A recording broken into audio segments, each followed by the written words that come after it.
My baby child is so different than the other two because I was so tired. By the time I got around to her, I was beat down. And I was tired. And I let her do whatever she wanted to. And I've heard old women say 4, 5, and 6 raise themselves. I bet they do. I bet they do. Because I've let her do whatever she wanted to. I was so on top of my game with those first two. I was like flashcards. You're going to make 100 on that spelling test. And I was up in school, I was room mom, and I was taking yogurt and muffins, and I was all up in everything. That third one came along, and I was like, can she read?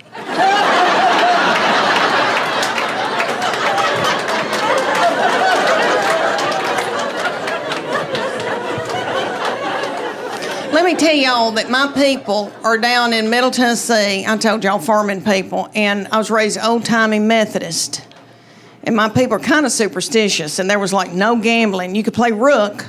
There was no alcohol in our house. Never had alcohol until we were trying to get her married off. And she married this hoop-de-doo man that owned part of a winery, and so we all started drinking. And my little mama had never had alcohol, and she drank a glass of wine and got out of my car, and she goes, I can't feel my arms. But there was no cussing in my family. They didn't want any ugly language, so I brought that into my marriage, and my husband's people say ugly words. So I said to him, we're not going to have any cussing in this house, and I said to these children, I go, nobody's going to say anything ugly. You can't even say stupid. You can't call anybody stupid. You can't say but. If you do, you're going to be in deep doo-doo. And they listened to me. Those first two did exactly like I told them. Well, that baby came along, and it started out with spell cussing. She'd come in a room and say, what the H?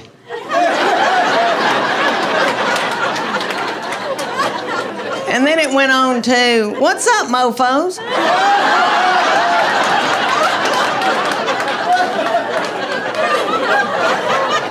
My husband's name is Chuck. She go, Chuck, you a-hole. And my husband gets so tickled and just gets so, and he'd go, oh my, you nut. And my oldest two would be like, what? She just said what? I know, we let her do whatever. All right, y'all. Because we are taping this, I'm trying to get in different material, and I'm trying to do new, and I'm out of my mind because I'm in brain fog. So y'all, bear with me. I'm trying to switch it back and forth. Okay, I got to tell y'all that with me and my husband being just me and him, we probably need to go to a retreat and learn how to communicate again. He traveled. He's always had a big job. He's an executive with a big company and stayed gone, and we wanted him to.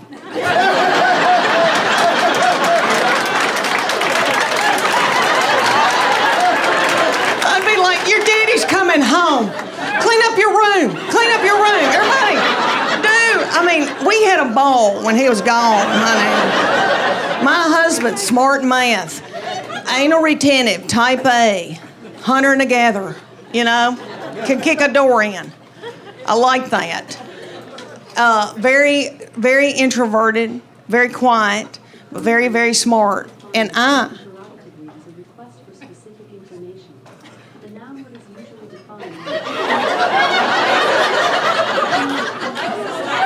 Is that Alexis? Are we boarding a plane? It sounds like we're boarding a plane. Is something taking off? If it is, we need to all wash our hands.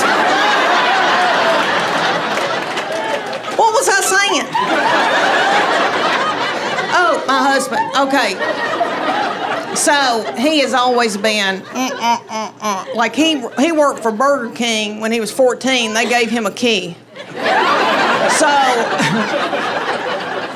and he was getting an MBA at UT when I met him, and he's a little bit younger than me, and he'd already been out 4 years, worked, and then went back to get an MBA. I was just finishing up my undergraduate because I'm fun. So it has been a tumultuous, because if y'all saw my purse, y'all be like, her life is out of control. And he is just like that. But anyway, now it's just me and him. And if I could give you young people any advice, I know you hadn't asked me for it, but you need to go on date nights, and you need to nurture that. And I know everybody's driving in a car, and everybody's fighting, and everybody's got something in a crock pot, but you need to do that with your husband, because one day it's just going to be you and him, and you're going to look at him and go, who are you? And what do you want from me? So I try to do fun things, and people say to me all the time, they go, do you let your husband travel with you? And I say, no. The main thing is he's got to keep working. We need health insurance, you know? Everybody's getting their eyebrows waxed. We need to keep this going. We want him to work as long as he can. The other reason is he loves a hotel. You know, men love a hotel. And I got to work. I got to put on makeup and get on Spanx. And so I'll take him to a hotel, and he gets a glazed look over his eyes. And I find myself doing this. And it doesn't have to be a nice hotel. It could be a Scottish Inn. And there could be a bloody spot on the carpet where there's been a murder. It wouldn't bother him.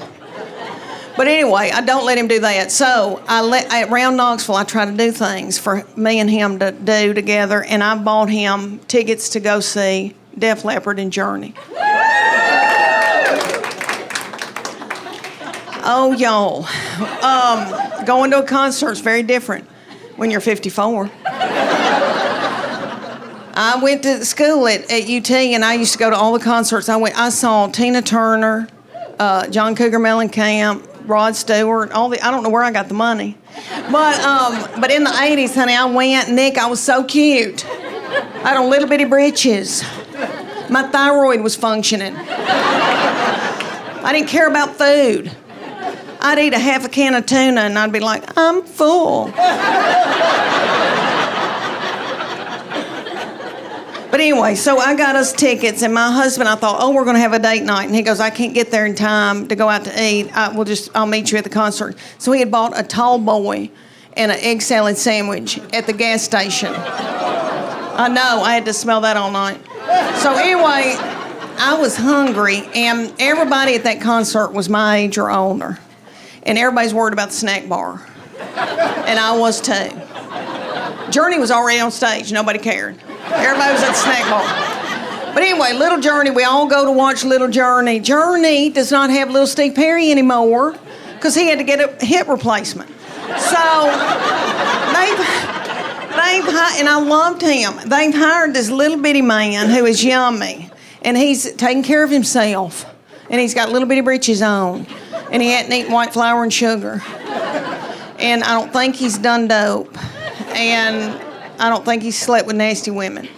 So he's hopping and doing and squatting and doing, and all the old boys in the back look sick and bloated, and they're going.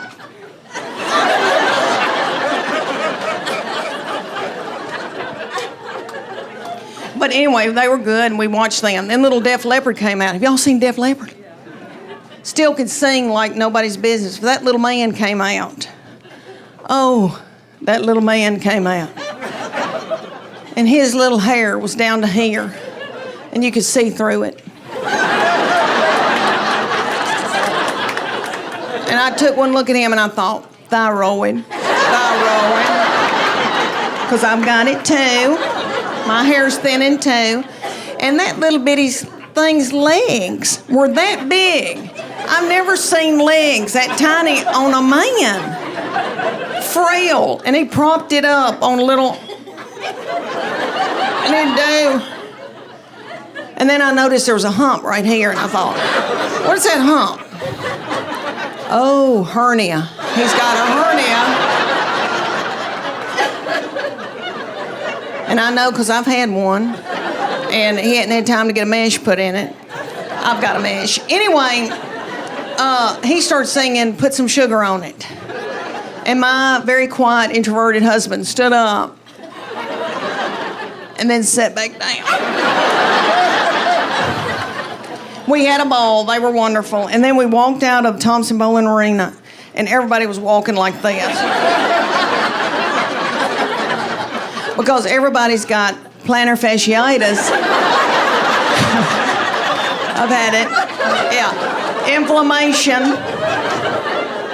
Inflammation in our feet. Y'all know what causes that? White flour and sugar. Let me tell y'all, about 2 months after that, I got us tickets in Nashville to go see Hart and Joan Jett. I know. Little Joan Jett. It was probably about 100 degrees, and it was outside, and it was hot and sweaty and humid. Little Joan Jett comes out in leather. And let me tell y'all, she's the size of this glass. Joan Jett. But she rocked it, and she has filler, a lot of filler, and it looks good. It looks good. And I've never wanted it until now. And I think, should I get my lips plumped up? Because what happened to my lips?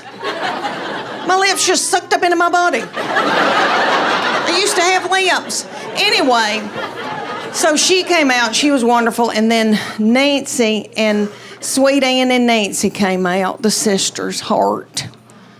Ann's the oldest one, you know, the dark-headed one. She came out in a big pair of orthopedic tennis shoes.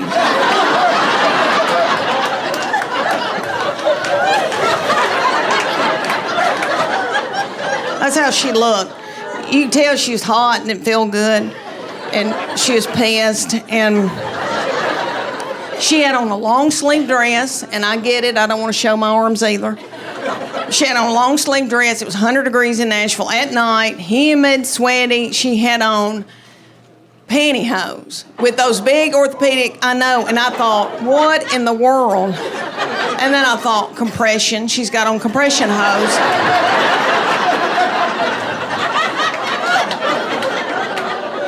But she sang like a bird. And then Nancy, sweet Nancy's doing okay. You know, Nancy's a little bit younger. She can still jump. But they were wonderful. Anyway, we tried to do stuff like that. And I've told him, I said, we need to build intimacy. And not your kind of intimacy. Because he, you know, everything just means grabbing my breast. And even if he hasn't spoken to me that day. And I said, I need you to speak to me. And I need you to listen to me. And I need to be able to share with you things. And then the nasty stuff can happen if you listen to me. But he goes, what do you want to tell me? And I said, I got to tell you something's going on with my bladder.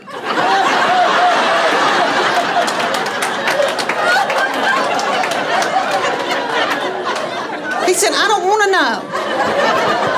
I don't want to know. And I thought, that's odd, because I've had your children. And I went through a lot, you know. I had 3 babies 2 different ways. And that first baby was an emergency C-section, and I remember being in the operating room and scared and young, and my husband looked at me. He was sitting there watching it, and he said, oh, my gosh, they've taken your uterus out and set it on your chest. And I was like... He said, it looks like a Cornish hen. Something I've learned is that a lot of people don't realize that comedians know how to not be comedians off stage. Like, some people just think we're always set to clown mode or something. Because a few years ago, my mom got sick and she was in the hospital for part of the time. And 3 weeks in, her doctor turns to me and goes, so I heard you're a comedian. And I was like, yeah, I am. He goes, oh, just surprises me because I don't really get a funny vibe from you. And I was like, well, my mom's still in the hospital after 3 weeks, so I'm not really getting a great doctor vibe.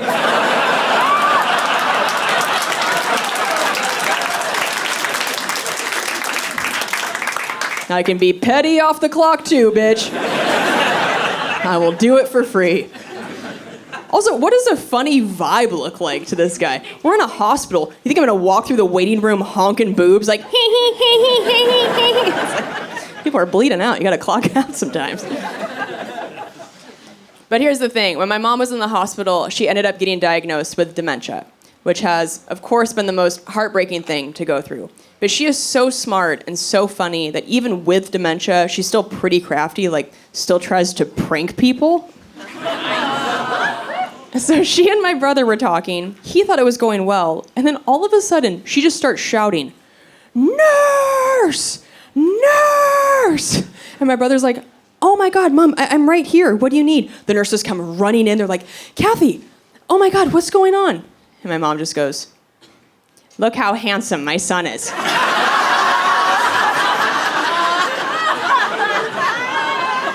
I'm like, are you out of your fucking mind? You cannot be the mom who cried hot son. You're gonna get kicked out of the home. Because now I feel like next time she actually needs help, the nurse is just gonna pop her head around from 50 feet away and be like, "Oh, let me guess, Kathy, is your daughter funny? Is that what you're screaming at us for?" It'd be so great if she was like, she's okay. Not really get a funny vibe from her. Just want some apple juice. I have to tell you guys something that just happened. My cousin and I visited my mom, and we thought that my mom had fallen asleep. So my cousin decided to tell me that she just took her 2 high school nieces out to dinner, and her nieces are obsessed with mukbang videos. You guys know what mukbang videos are? Okay, if you don't know, it's this big trend on YouTube. People order massive quantities of food, and they eat them on camera. So her nieces love these mukbang videos, and they're at dinner, and one of her nieces cleans her plate so fast. And my cousin looks at her and goes, "Wow, Bailey, you should do your own bukkake videos."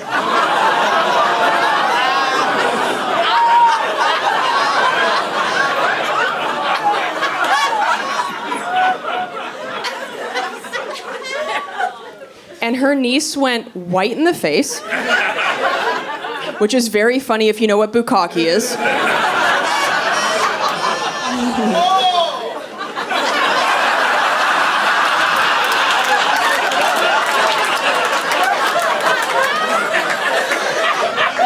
Remember that .12 resting blood alcohol?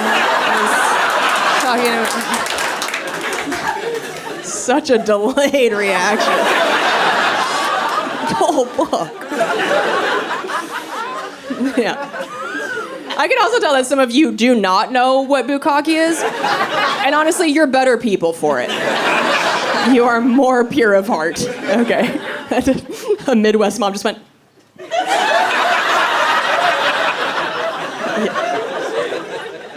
If you want to find out what it is, give it a Google later. Don't do it at work, you'll get fired. It is a finishing move in the world of porn.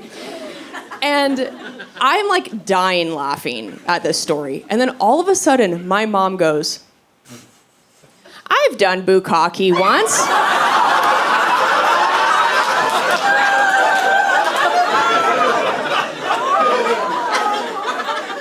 And my cousin and I were like, "No, no, no, no, no.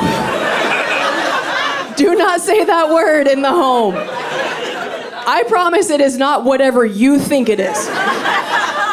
It's not some fitness class you took at the YMCA." I'm sure my mom was just sitting there listening like, "Oh, well, Zumba was full that one day, so I think I popped over to bukkake." It's like, "No, you did not. No, you did not. Nope, you never did that."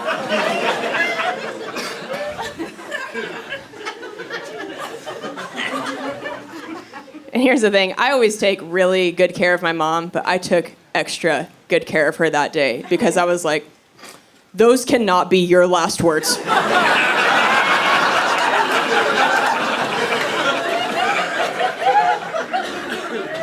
Don't you dare. And this is strange, but my entire family and I, including my mom, are actually world champion foosball players. Yeah, thank you. And my mom is in the Foosball Hall of Fame. Yeah. But every time my mom gets a new nurse, the nurse will always ask her about her life. And my mom always goes, "Well, I'm in the Foosball Hall of Fame.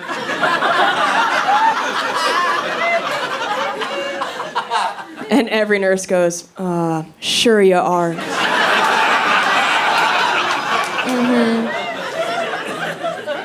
And I'm always standing there like, oh, yeah, no, I know that sounds made up, but I swear it's real. And the nurse is like, hey, you don't have to.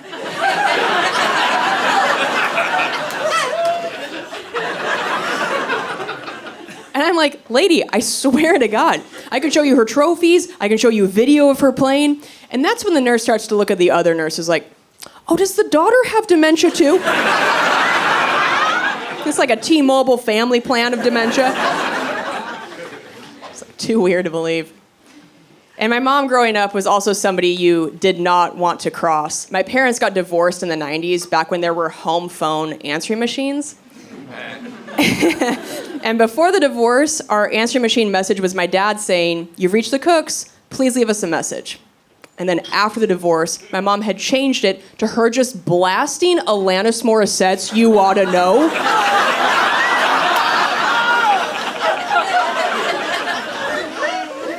So every time my dad would call, my mom would let it go to the machine so that if he wanted to leave a message for her, every time, he first had to sit through the lyrics, and I'm here to remind you of the mess you left when you went away.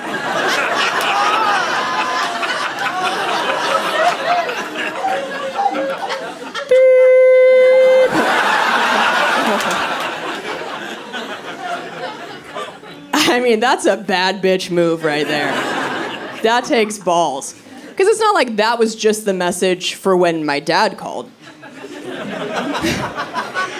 That was the message for literally anybody who called our house. So after a while, we started to get messages from people like, "Hey, this is Dave from Blockbuster. And, I'm here to remind you."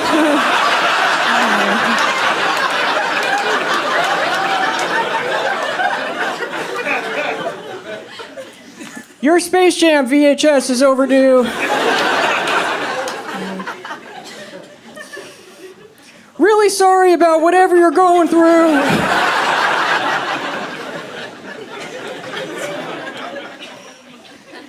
And long before my mom had dementia, she had retired from teaching, and she had taken on some interesting retirement hobbies. She had started to screenshot the selfies I would post on Instagram, and then she would print them out and go to Kohl's and buy those 30-photo collage frames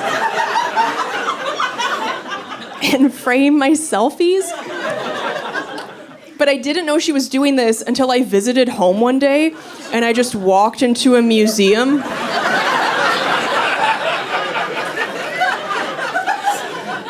Of my narcissism. And my mom crept up behind me. She was like, "Do you love it?"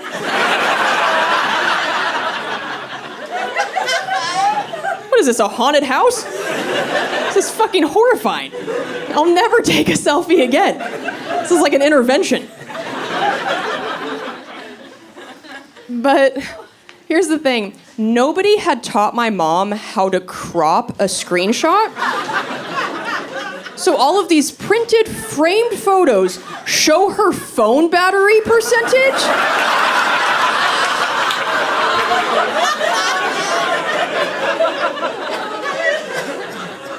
If somebody texted her as she took the screenshot,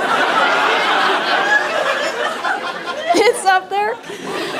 There's a framed photo somewhere of my face with a text from my ex to my mom like, "Your daughter just shit in a box."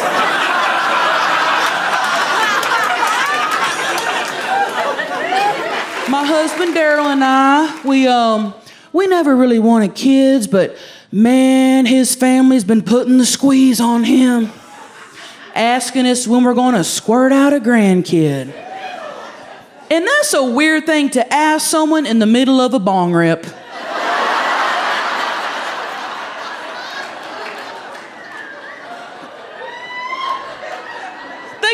how weird this is. Your parents asking you to stop jizzing on your wife's tits just because they want a grandbaby? That's inappropriate. That's crossing the line, man. His mom's chasing me around with a turkey baster full of her son's cum.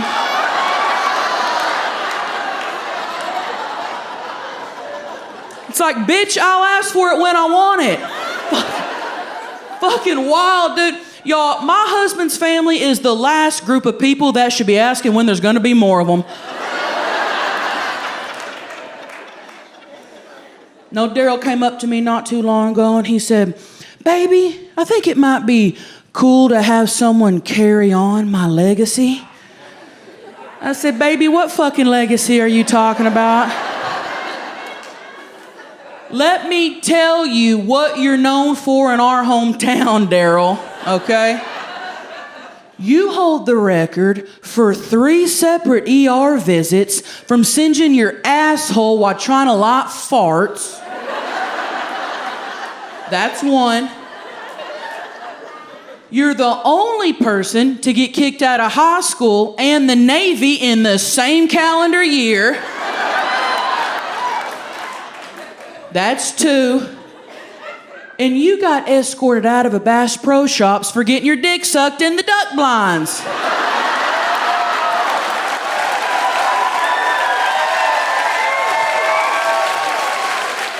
Although I was an accomplice on that last one, I'll give him that. I'll give him that. And hey, it sucks he got kicked out and I didn't, but that's the power of titties, baby.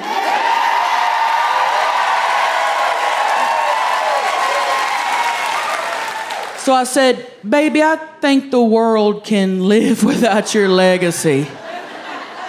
He said, no, you're right. I think my parents just want someone to carry on the family name. I said, baby, the only thing your family name is known for is being on the list of people to not take checks from at the gas station.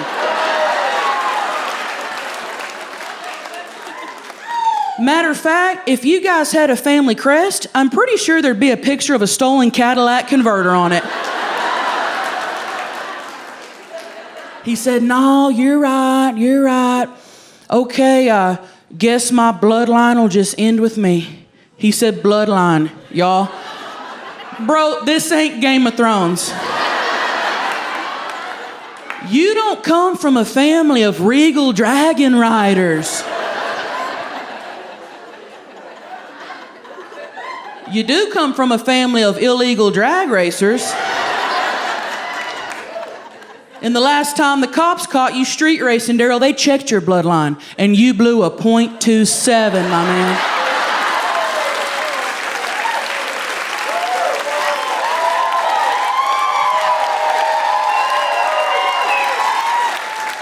Which is legally dead in 9 states, by the way. No, I like kids, man. I do. Kids can be cool. I don't know if I want them for me, you know? Because I feel like kids would really mess up what I got going on right now. Because listen, me and Daryl, we love doing 3 things, baby. Sleeping, partying, and fucking.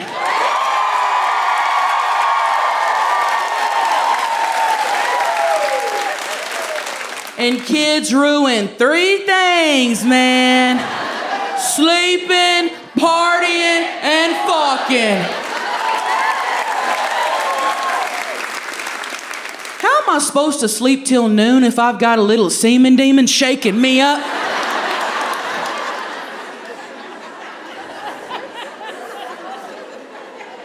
Shaking me up at 9 a.m., wanting me to fill their sippy cup up with more Mountain Dew Baja Blast?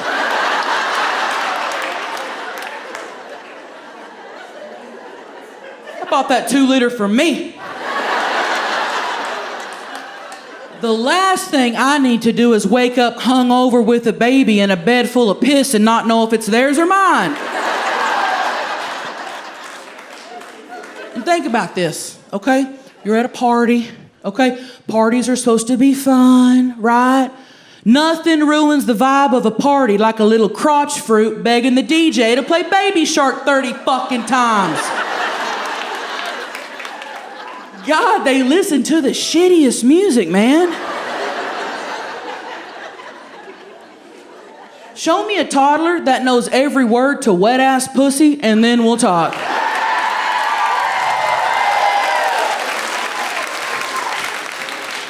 Until then, get the fuck off my property.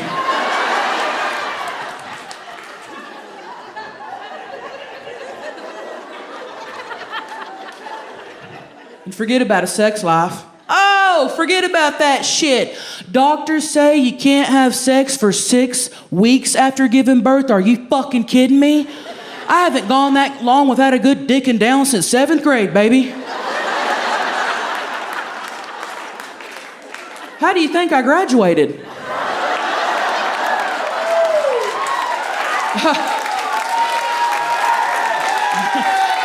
Thank you. And forget about masturbating in the house. Oh, forget about that shit. Their little nosy asses jiggling the doorknob every 5 seconds. Throwing me off my rhythm. Mama, what are you doing in there? Mama, what's that loud buzzing we hear? And kids are always there, man. Everywhere you go, they're always there. And as my own mom can attest, if you do happen to drop them off 2 towns over in the Waffle House parking lot, they will find their way back home.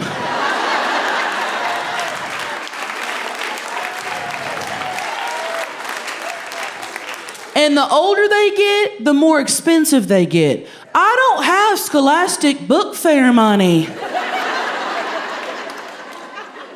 And if I'm gonna buy anybody a cool-ass Lamborghini poster, it's gonna be me. And older kids are weird, man. Y'all, I did the weirdest shit as a kid. Me and my sisters used to dare each other to lick hard, white dog turds.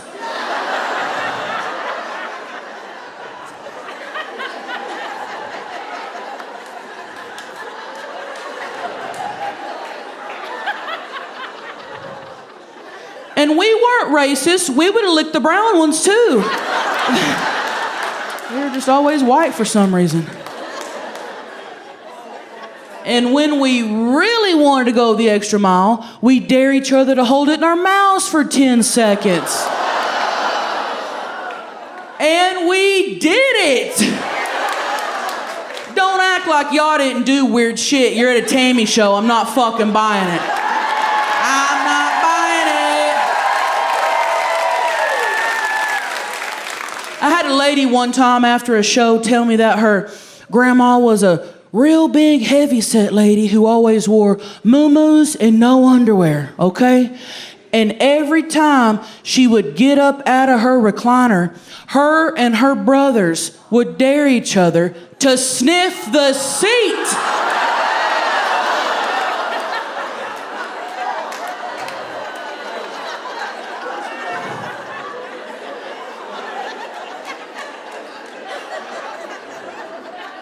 And they did it. I don't want to bring that type of energy back into my life. I just stopped doing shit like that. And when you tell people you don't want kids, most everybody has the same reaction. Well, who's going to take care of you when you're old? Nobody. They'll put your ass in a nursing home, man, because that's what kids do. Lock you up in geriatric prison.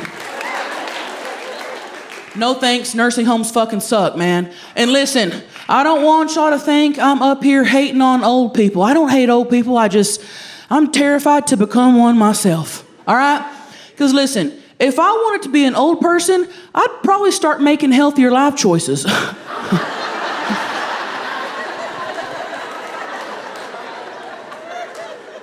I'm not trying to hang out with a bunch of old people anyway.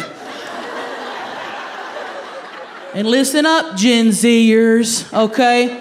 I'm not talking about people in their 50s or 60s or even 70s. That's not old. I'm talking crypt keeper shit. Crypt keeper old, man. I'm talking people that learned to make their own booze because the government took it away.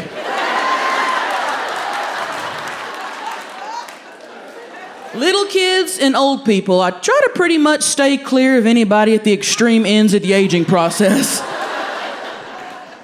Babies and old people are a lot alike if you think about it. Well, that's common sense, right? They're both wearing diapers. They're both drooling everywhere. Their teeth are falling out everywhere. They're crying. They're shitting. And they both think they can get away with grabbing my titties. The only human being who wants to suck on your titties more than a baby is an old person with dementia.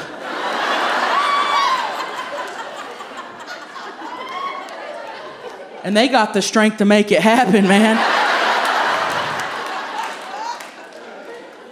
I don't want to be in a nursing home, you know? Being surrounded by horny elders. They want to fuck like there's no tomorrow because there often isn't. Well, y'all know that's what they're doing in there, right? They're fucking. There's nothing else to do. They're fucking like rabbits. Which makes sense because their dicks look like carrots.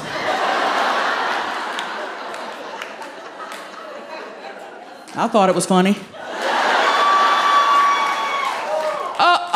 You think your granny's in there knitting you a blanket? Don't throw a black light on that bad boy.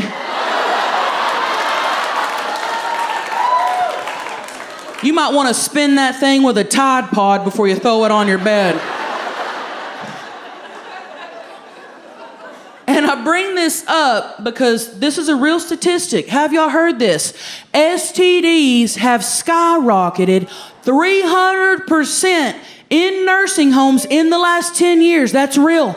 300%, man. I can get the clap on my own, thank you very much. And y'all, nursing homes, they smell weird. I'd rather take a deep breath in a porta potty after a Slipknot show.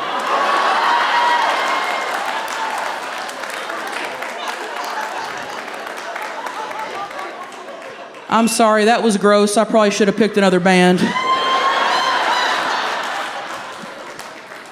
My mom used to work in a nursing home, okay, got fired for selling weed. True story.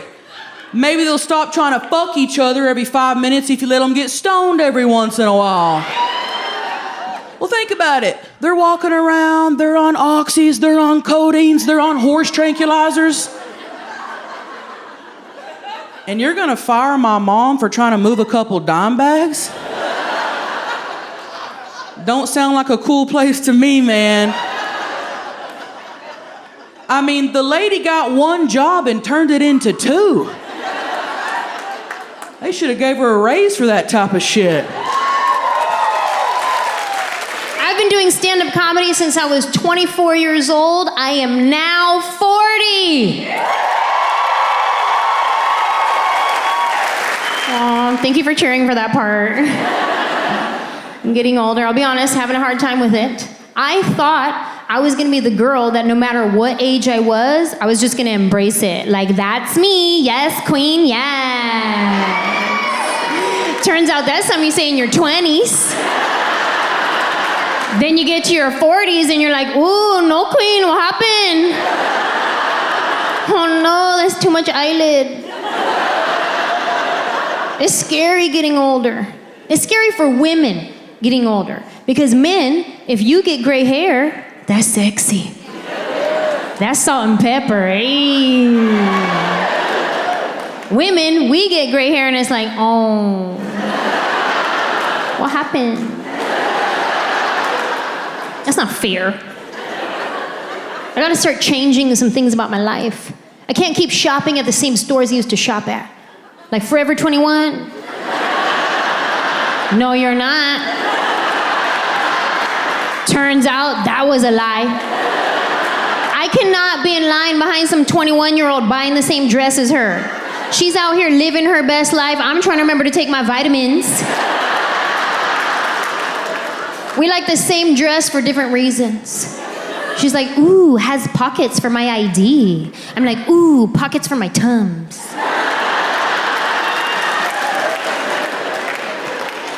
You gotta put that down. Go to Ann Taylor Loft where we belong. Go to White House Black Market. Do a loop-de-loo at Talbot's. Pass by J. Jill. Peek your head in at Chico's. And then go home because your feet hurt.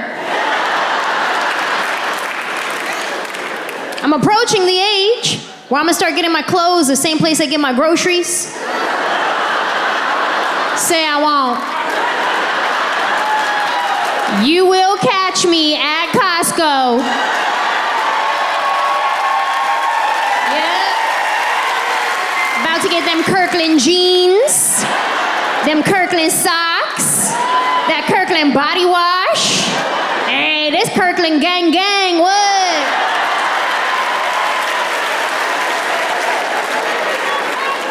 It's about to be my new Tuesday. I'm gonna start out front, give me a hot dog and a soda for $1.50.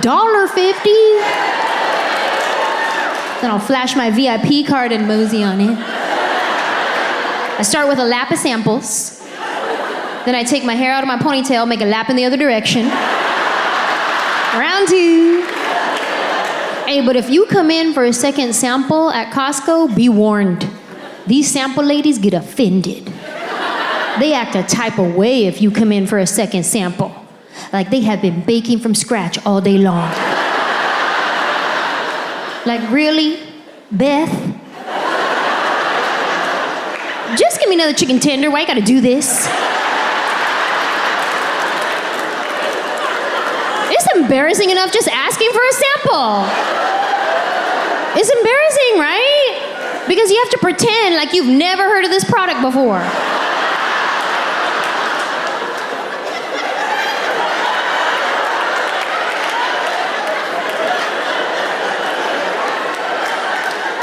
You said it's a tender?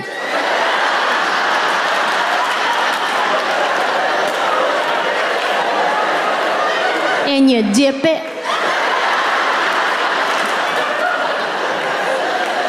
Sure, I'll try one.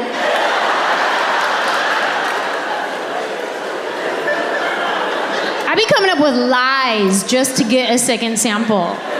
I do. I'll be like, I'm sorry, can I get another one for my husband who's really hungry? Where is he? Oh, he's at home. I forget that I'm a little bit famous and sometimes people recognize me because one time I came in for a second sample and the sample lady was like, I've seen y'all. I was like, on TV? She goes, no, this is your 3rd time. Mind your business, Beth.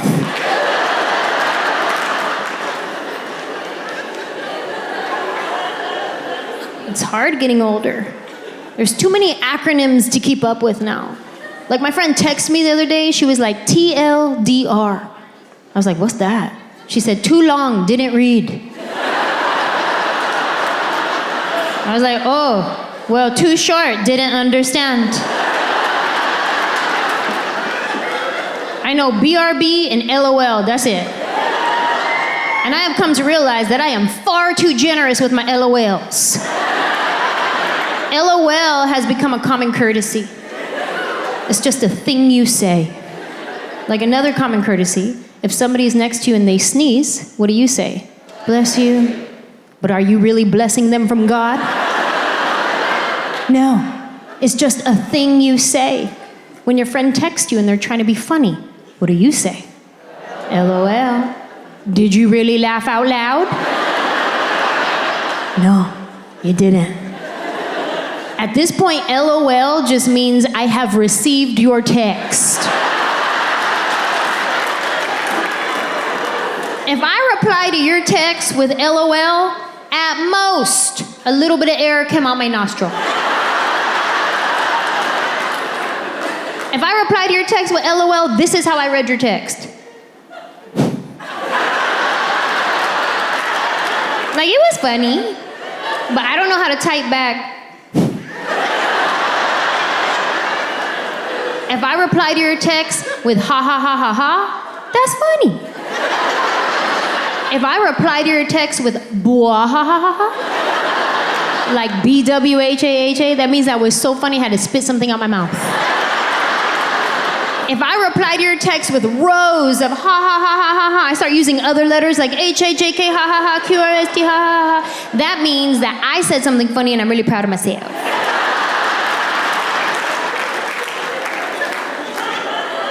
It's hard getting older. But no matter how old I get, I will always be younger than my sister, okay?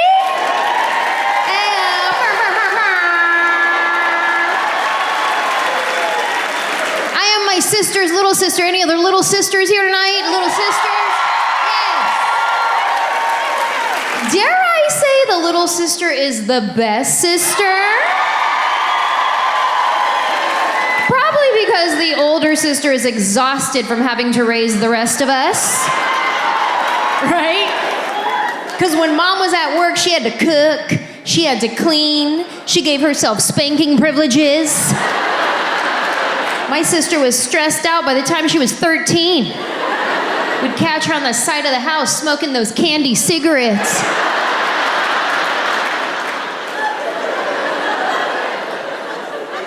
There was a dark period of time where she was going through about 6 packs a day. Probably because those things only had 1 puff of smoke in each cigarette. Those were some wild times, man. We'd be at the ice cream truck ordering fake cigarettes, fake chewing tobacco. I was 9 years old doing lines of lemon salt on my hand. Wild. I am my sister's little sister. We grew up best friends. We're still best friends. I talk to my sister like 5 times a day, which is great for me, not so much for her because she has a real job. And I call her when she's at work, so she answers the phone in her work voice. Hello. I go, hi. What's up? Oh, nothing. What are you doing? I'm working. Dang, you work every day?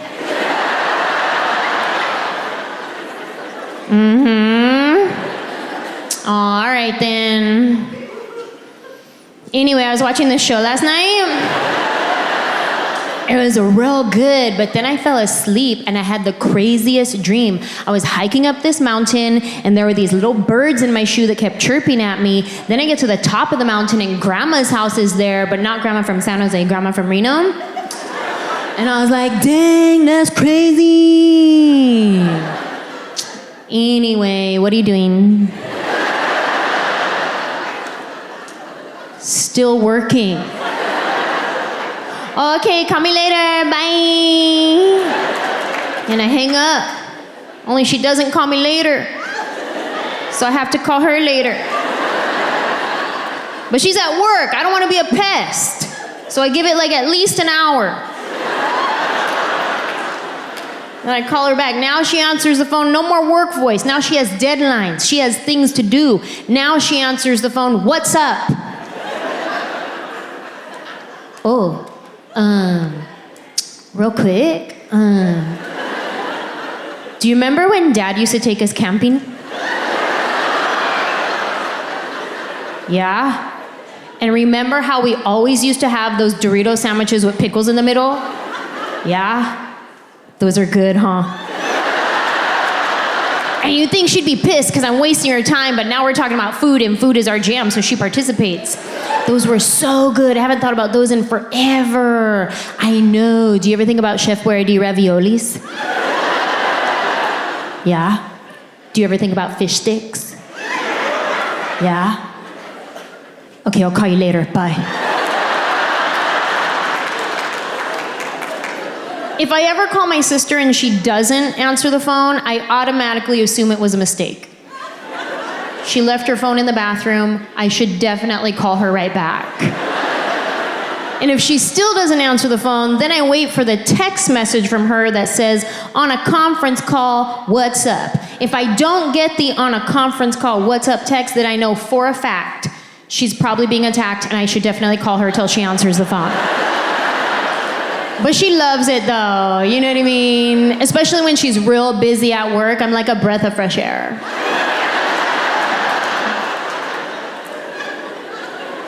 Sometimes I call my sister and we don't say anything at all.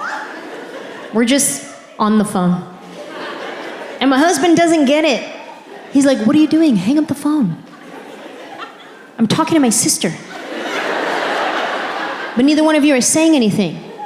Yeah, because we're thinking about what we're gonna say next. My mom is a pianist, which was funny for a while. She taught elementary school music for 34 years.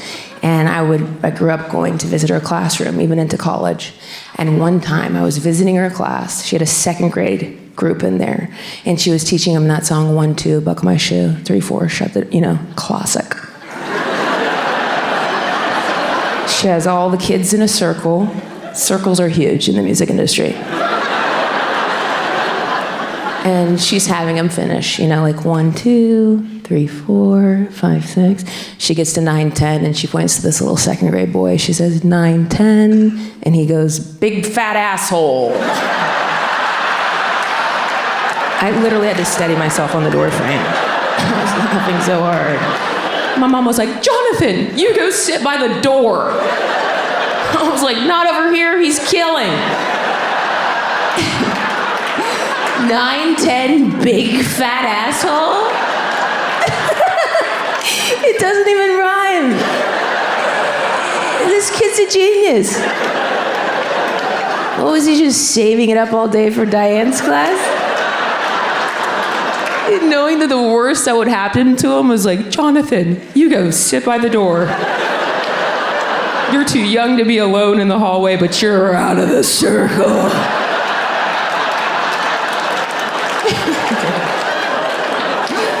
I don't even know how old second grade is. Nobody told me. I'm just like, where did he get that? Was it a dare? I like to think he probably heard it at home or some version of it. But I have a wild imagination, so I like to think it was probably his mom saying it to his dad. You've been gone from 9 a.m. to 10 p.m., you big fat asshole. I could use a little help. Especially from 5 to 6 when you're probably out sucking dicks. Try to come home again at 3 or 4, I'm gonna shut the door in your big fat asshole face. Oh, Jonathan, I'm sorry you had to see that.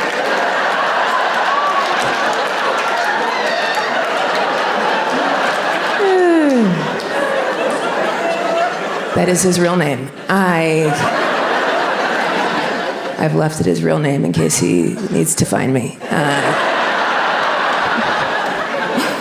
I want to know the truth. He should be making his way onto the stand-up scene any day now, and I'll ask him myself. She also did the high school chorus, and that was after school, so I would go over there so I wouldn't have to have a babysitter. And she would have the chorus up on the risers, and I would be in the aisles doing cartwheels and back walkovers and splits and stuff, trying to get the high school boys' attention. I had crushes on all of them. They were up here singing their hearts out. It was hot. And I don't know, I was probably in like 3rd or 4th grade. You're a gymnast when you're young because you're unaware of the many ways that your neck can break. And there's a lot of benefits to being a gymnast. You're strong, you're flexible, the leotards and stuff. My mom used to describe my legs as tree trunks, which I tried to explain was damaging. But now I love it. Yeah, you could parkour off these babies. I'm probably gonna end up doing a open leg casket. So, chorus is up here. I'm in the aisles. I have a huge crush on this baritone named Tim. And my mom makes the mistake of letting Tim babysit for me. Very dangerous. For him, my love language is sexual harassment. Most of the time he spent babysitting me was just like stiff arming the top of my head. Like, while I was like, trying to touch his junk.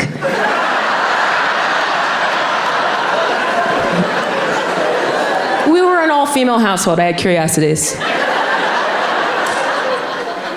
But Tim was very good to me. He took me to the gas station to get candy. He got me a stuffed elephant one year for my birthday. Point is, good guy. And then that could have been his laugh. Recently, I actually ran into Tim at the grocery store at Dorothy Lane Market. Some fans of the Killer Brownie. So Tim and I were catching up, and he's like, B, oh my gosh, it's been ages. And we were talking and chatting, and he was like, oh my gosh, I'm so happy for everything that you're up to. And then Tim asked me out on a date. Thank you. And I just looked at him and I said, if you didn't want me then.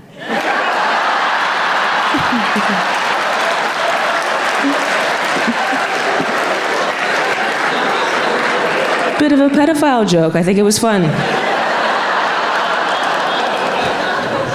You have to be careful with pedophilia because you can catch it just by touching a kid.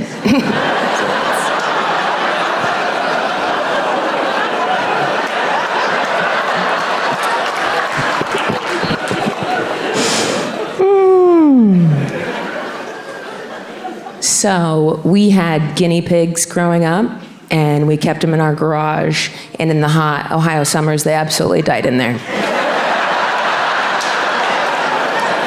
And my sister reminded me, we named one of the pigs Brownie, which in retrospect is extra sad. She was out there straight bacon at 375. And my mom felt awful, okay? So she let us give him a proper burial in the backyard. And me and my sisters took those hard-bodied pigs, not like ripped, but like rigor mortis hard, and we buried him in the easiest place to dig. We put him right in the sandbox. And a couple of neighborhood dogs came along, snarfed him right up. It was a tragedy all around. And I really feel like it could have been avoided if we just had a dad.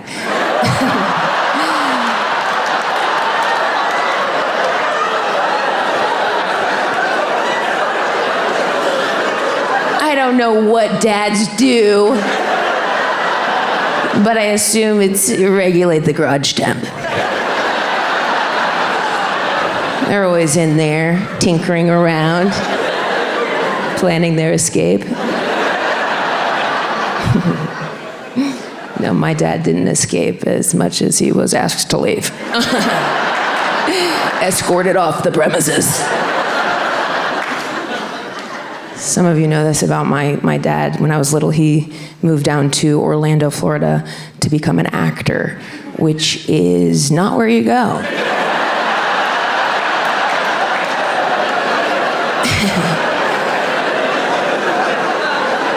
He did land a few gigs. He was an extra in the television series of Swamp Thing.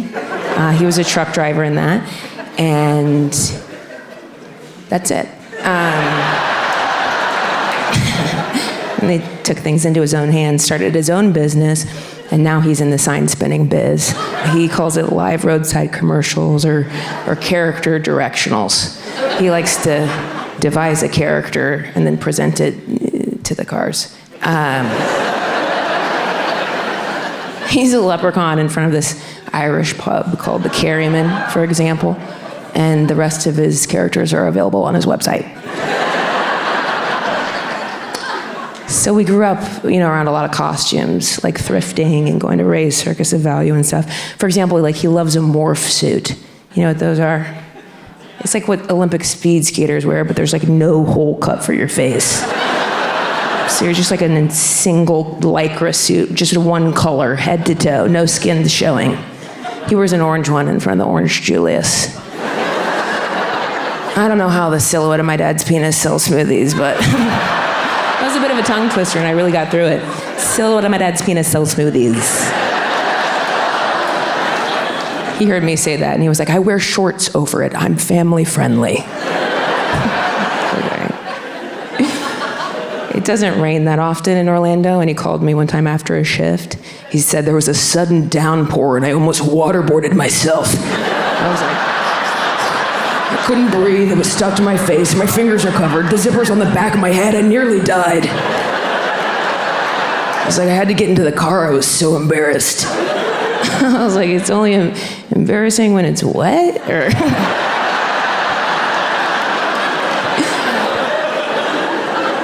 Anyway, he made it out. So my sisters and I, we would have to leave our mom here in Dayton and go visit our dad as kids in Orlando because it was court ordered. And we didn't have a ton to do down there because we didn't go to school, so we couldn't make friends or anything like that. And all the neighbors were old or from Florida.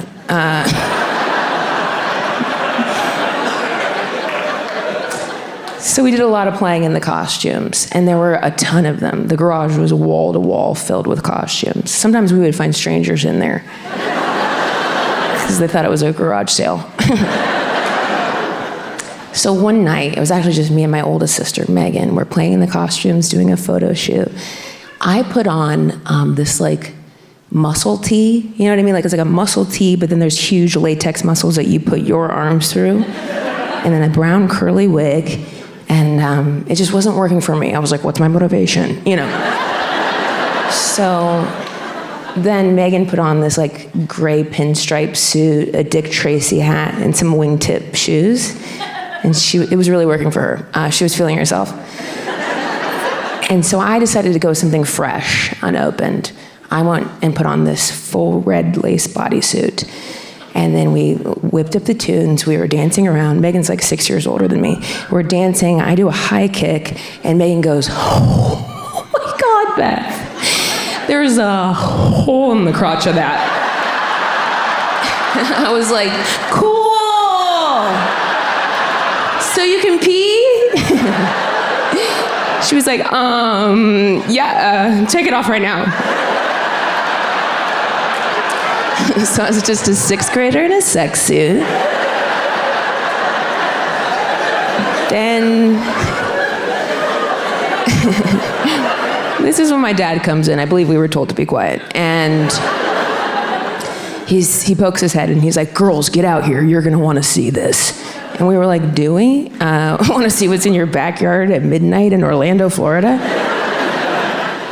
What we didn't expect to see were just 18 raccoons eating out of a huge trough of dog food that he provided them. He goes, I threw in some Hershey Kisses.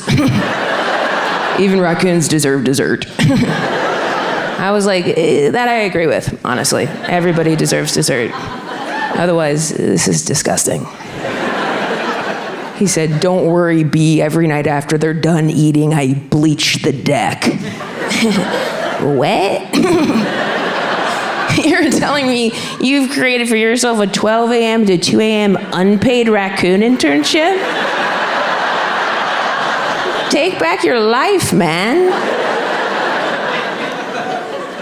As you can imagine, over the years, the numbers skyrocketed exponentially. He was helping rodents flourish in the back. He told me recently they're actually mammals from the weasel family.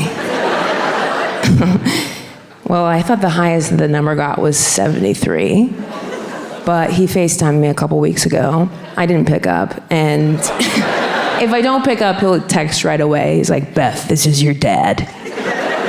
So our whole text thread is just like, Beth, this is your dad. Beth, this is your dad. Beth, this is your dad. Which seems weird, but he's right. I never save his number. So it's good. But he told me that the highest it actually got was 91 raccoons. But back when it was still in the 40s, my sister decided to calculate how much he was spending on dog food per year because she was hoping to go to college. And Apparently, he was spending $4,000 a year on dog food. Didn't calculate the Hershey Kisses. Apparently, those are marginal. He goes, I know it's a problem. But on the off nights that I don't feed them, they take their long, skinny fingers, they pick up rocks from the rock garden, and they roll them up and down against my bedroom window until I come out and feed them.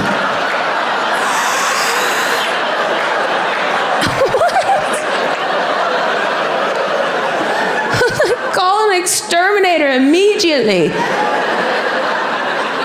But I just didn't think about what that phone call would be like for him. Just like, yeah, we got a little bit of a raccoon problem on our hands. How many? Exactly 91. Do you need their names or no? Okay. How did it happen? Whew, my goodness. I gotta tell you, direct result of my actions. So it's like far too expensive to exterminate. So, and plus that would be a literal genocide. 91 raccoon carcasses, that's like up to here. So he decides to go with trapping and releasing into the wild. He bought 2 traps, but they were expensive. So he made one of his own, which I imagine was just like a piece of fruit in his mouth and his open arms. Like,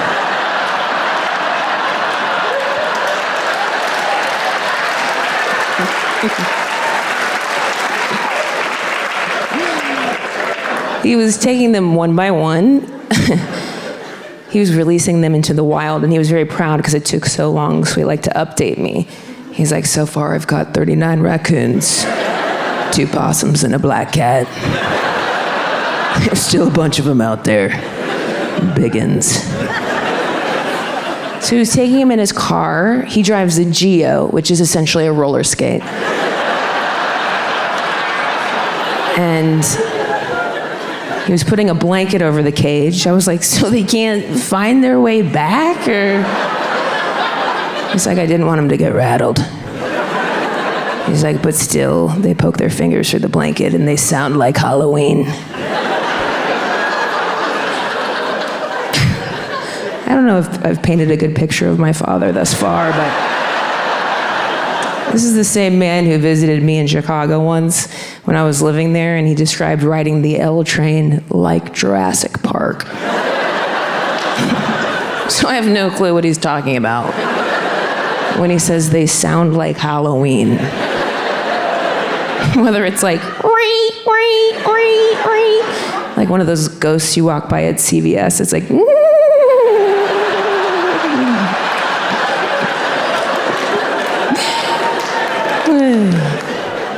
he's like, did I tell you that one of them got out in the car? I was like, no, but it sounds like you do. Want to tell me? He's like, thankfully I was just outside the driveway, so I opened the back hatch, it hissed at me, and I drove off.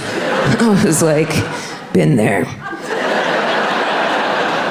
He was taking that, when he said releasing them into the wild, I thought he was just like taking them to his neighbor's trash cans, like one for you, one for you, one for you. But on that FaceTime, I did call him back, and he told me some news developed. He said, under the cover of night, I've been taking them over to the Carryman because there's a freshwater source. Now, if you recall, the Carryman is where my dad is a leprechaun in front of, so he just increased his job description to like, get in here for the lunch deals and don't look at all these raccoons I dropped off.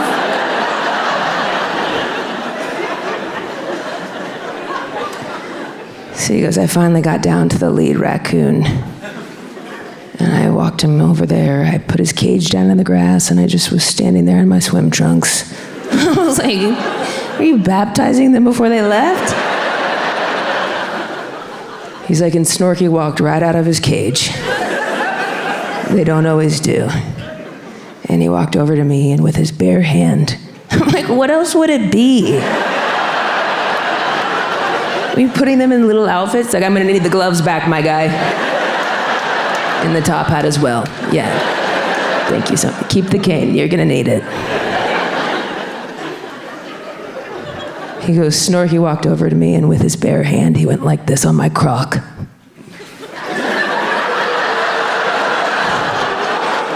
As if to say thank you. I was like, yeah, or as if to be like, here's rabies, bitch. Thanks for ruining me and my closest 90 relatives' lives. You know what doesn't grow out here? Dog food and Hershey kisses. We're effed. Take me back.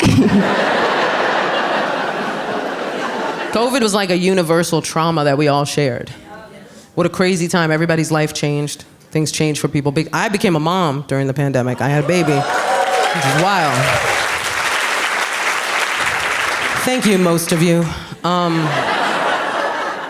You know, I realize I get a different response depending on like lifestyle-wise and generationally, like who's in the crowd.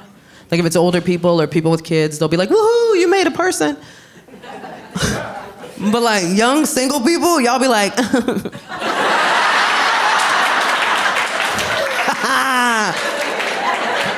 I see all your trauma come up to the surface. I'm like, I said, I'm a mom, not your mom. I didn't do it. But I get it, because we're having different conversations now, right, about parenting. Right, we're getting into it, man. Parenting conversations are changing, and they should. We have some archaic views on parenting that I really think need changing. Like the belief that it makes or breaks you as a woman to have a baby. No, it doesn't. If you want to have a baby, have a baby. You don't want to have a baby, don't have a baby. It's nobody's business. It's ridiculous to think it's anybody's business but your own. But I will tell you this, anytime I've met a woman that doesn't want kids, that is the first thing she wants me to know about her. The second she finds out I'm a mom, she's like, I don't want kids. Cool, I wasn't offering. I was talking about my favorite subject, which is me, and then you interrupted me with some you, which I did not request for this. But I respect it. I respect it when a woman knows she doesn't want to have kids. I do. I think it's a good thing to know about yourself, and I think a lot of people would have been spared bad relationships with their mothers had they known they didn't know what they were doing or feel like they wanted to do it even in the first place. And I wish more people were that aware, right? Sometimes it's a bummer, I'm not gonna lie. Like I'll meet a person who's a really good human being and they don't want to have kids, and I'm like, damn, I really wish you did, because I wish there were more people like you, you know what I mean? And then sometimes people are like, I don't want to have kids, and I'm like, that's probably the best for everybody.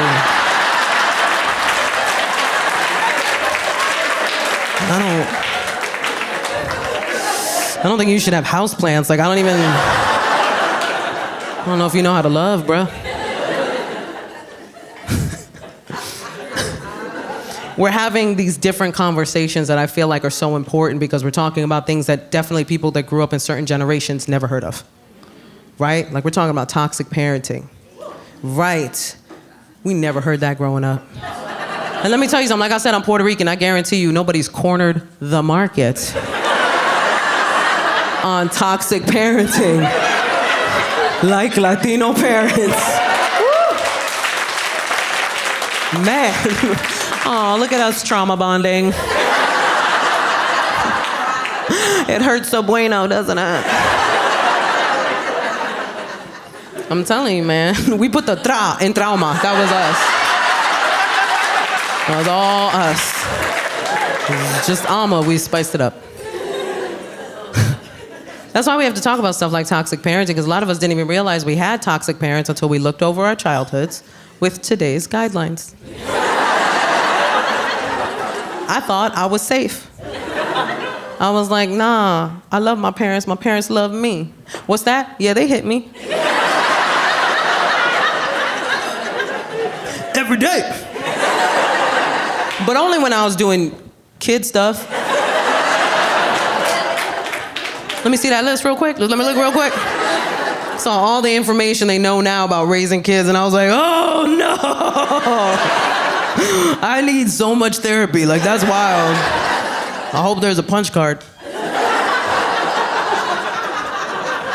Trying to explain therapy to Latino parents. Look at that, look at that. Look at that. That hit you right in the trauma, right there. Like, whoop. Man, I was like, I cannot sana away depression. Not how that works. If you don't know what sana sana is, allow me to explain. For those that don't know, Latinos have this thing that we say when like little kids get hurt. It's a little rhyme, make them feel better, you know what I mean? Sana sana colita de rana, si no sanas hoy, sanarás mañana. You're all healed.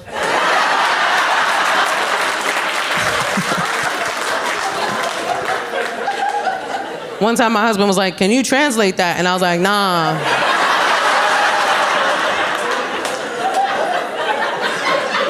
Nah, man. Anything you translate from another language into English always loses something. Because the other languages are often so poetic, especially Spanish, such a poetic language. And if you translate it, it just loses all validity. Because translated, it's save, butt of a frog. If you don't heal today, you'll heal tomorrow. It's just passive-aggressive witchcraft. That's all it is. That's all it is. Save, butt of a frog. You have to say it in Spanish or your children will have nightmares. Like, you can't...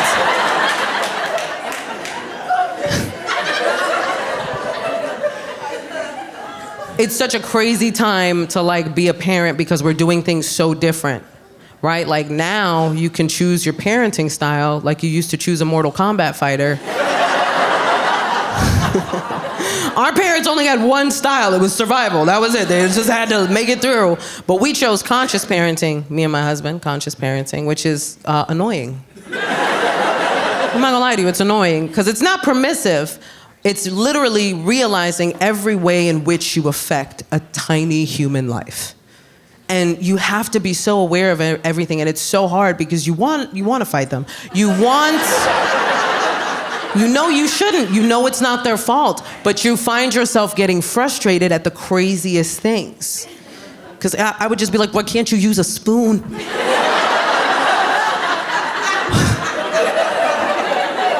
Give my son a spoon, he's like, no, you crackhead.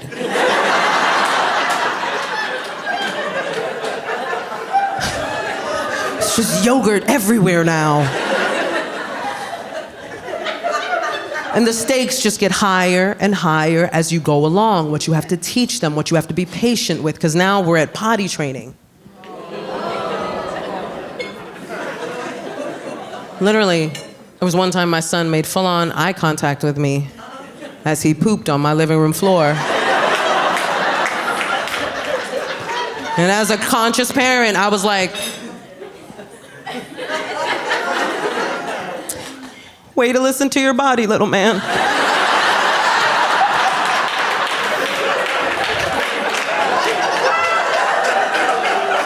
What am I gonna do?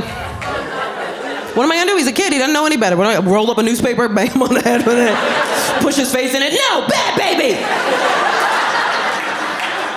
I would call the cops on myself if I did that. I'm like, you gotta come get me, I finally broke.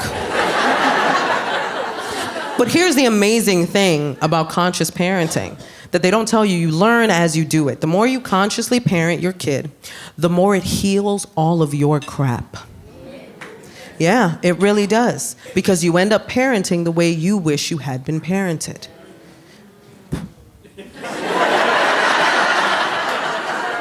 I found this out in the moment with my son because we do affirmations every morning. I know, it's adorable. Don't get it twisted, it's Snoop Dogg affirmations. I want to thank me. No, it's a great affirmation. No, Snoop Dogg has a kid show. If you don't know, it's amazing. Yeah, right? Doggyland. If you don't know about it, watch it. He plays a character named Bow Wizzle. You're welcome. The songs all slap. You're welcome. So we were doing our Snoop Dogg affirmations, and my son has that cute little toddler voice, you know what I mean? Like that, like I was like, say, I am strong. And he's like, I am strong. Like, say, I am brave. He's like, I am brave. And then I felt it, like all the stuff I didn't get. You know what I mean? In that moment, I felt that. And like, before I knew it, I was like, say I am loved.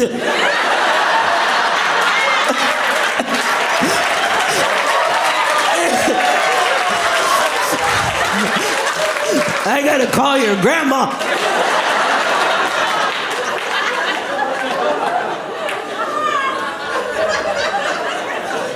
didn't even see that coming, man.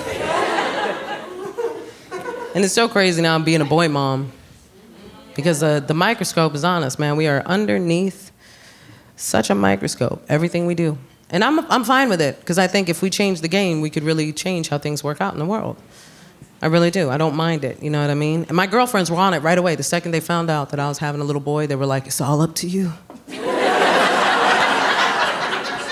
You gotta fight the patriarchy. And I was like, can I teach him the alphabet first? I can, I just gotta be real intentional with it, you know what I mean? Like A is for accountability, B is for bodily autonomy, and C is for consent. Repeat it to mommy.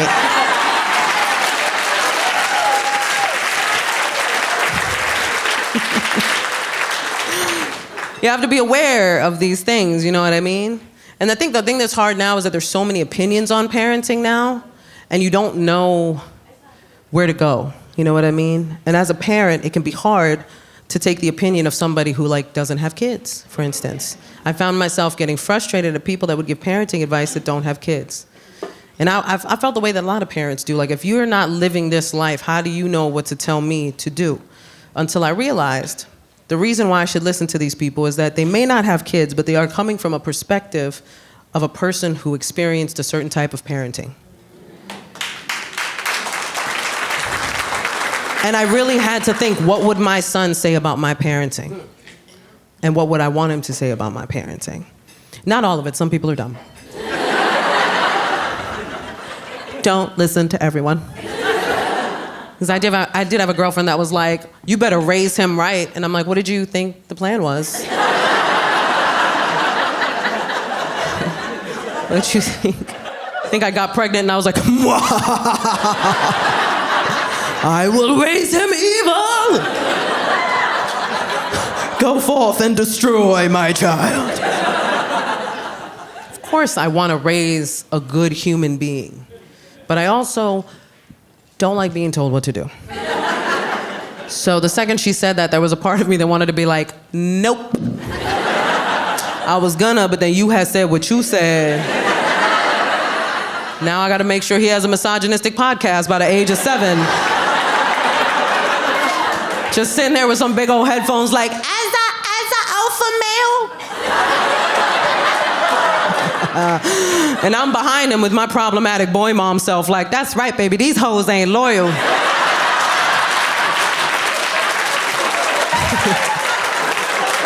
It's just me and you forever.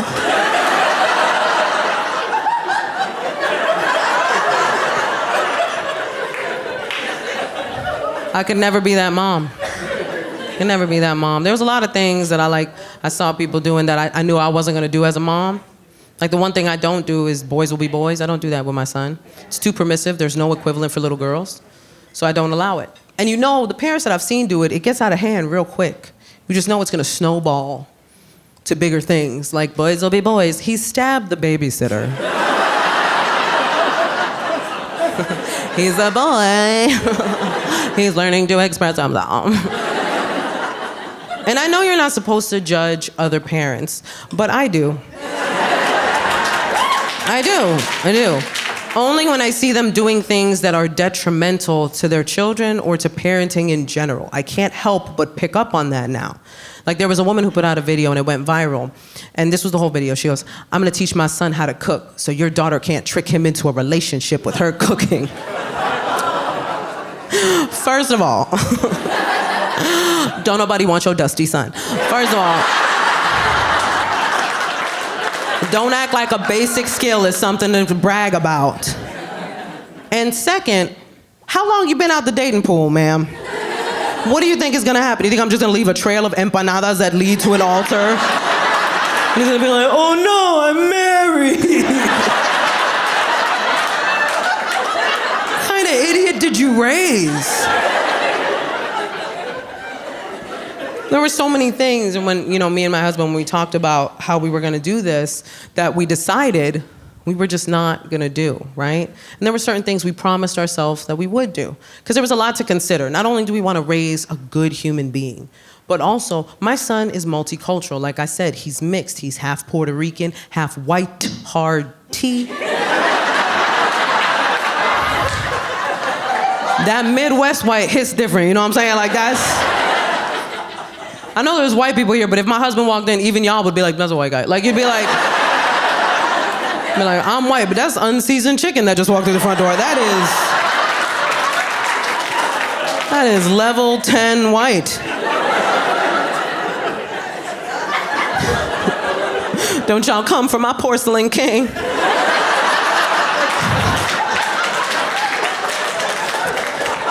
a couple guys in the audience that are like, porcelain king. I'm gonna use that later. But I had to think about that, man. Like, my son is mixed. Or as I like to say, his DNA's been colonized.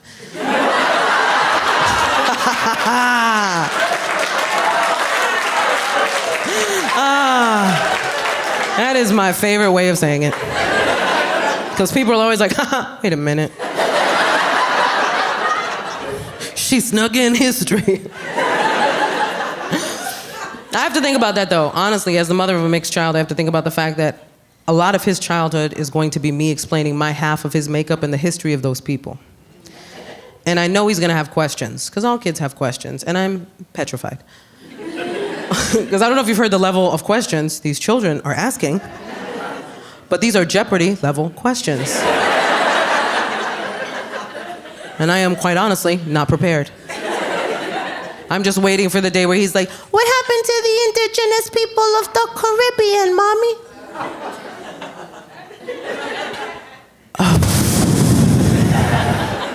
And then I just look at his dad.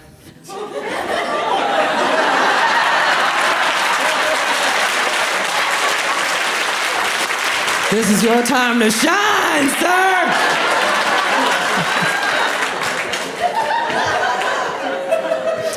My poor son is walking around like, I come from the oppressor and the oppressed. I'm the problem and the solution. Oh. I'm like, that's right, baby. Also, don't take no blankets from daddy's side of the family. If you got that last part,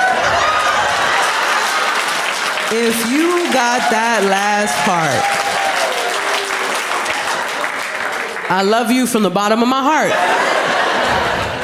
Because the amount of times I'd looked out at an audience of people that's like, what's wrong with their blankets? What's wrong? What's the thread count on the blankets?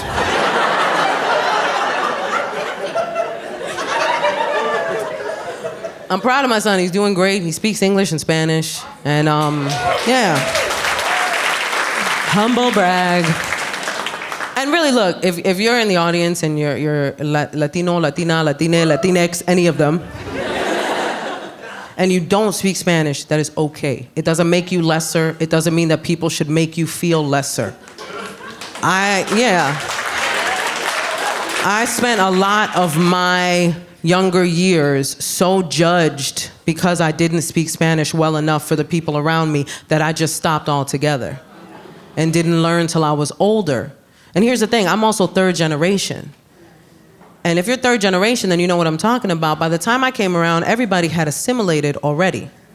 So English was the norm in our household. When my parents were growing up, it was different. They spoke Spanish only inside the house. But that's because at that time, there was something called a gag law, where Puerto Ricans could not display a Puerto Rican flag or speak or sing any patriotic songs. So it was dangerous to speak Spanish outside of the house.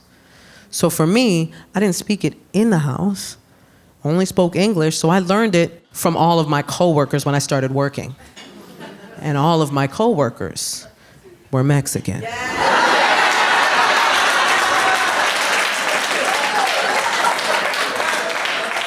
So my Spanish is very confusing. Because I'm a Puerto Rican who speaks Spanish with a Mexican accent, but uses Puerto Rican and Mexican terminology. My Spanish sounds like what a ransom note looks like.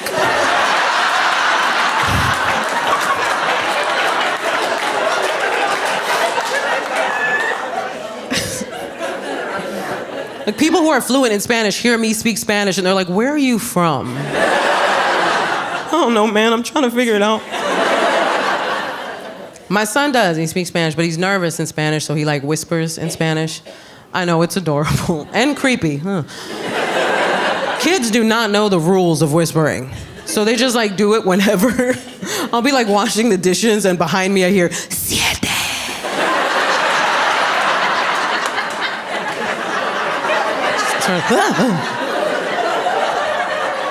Mommy's gonna burn some sage now. Try to get the demon of Columbus out of you.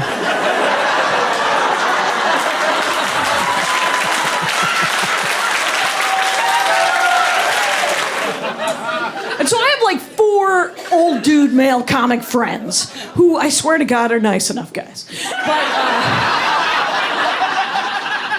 But they have recently said to me that you can't even flirt anymore, man. You can't even flirt. You talk to a woman, she thinks you're harassing her. And I have this to say. Are you sure you're flirting? Because I've never flirted in my life. I am married, but not because of any interpersonal skills, right?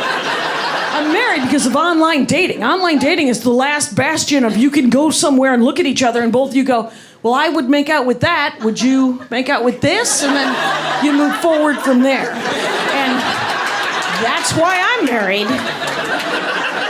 Prior to internet dating, I had 2 ways of hitting on guys, and one of them was stone cold sober. If I liked a guy, I would stand next to him for years. Absolutely never successful.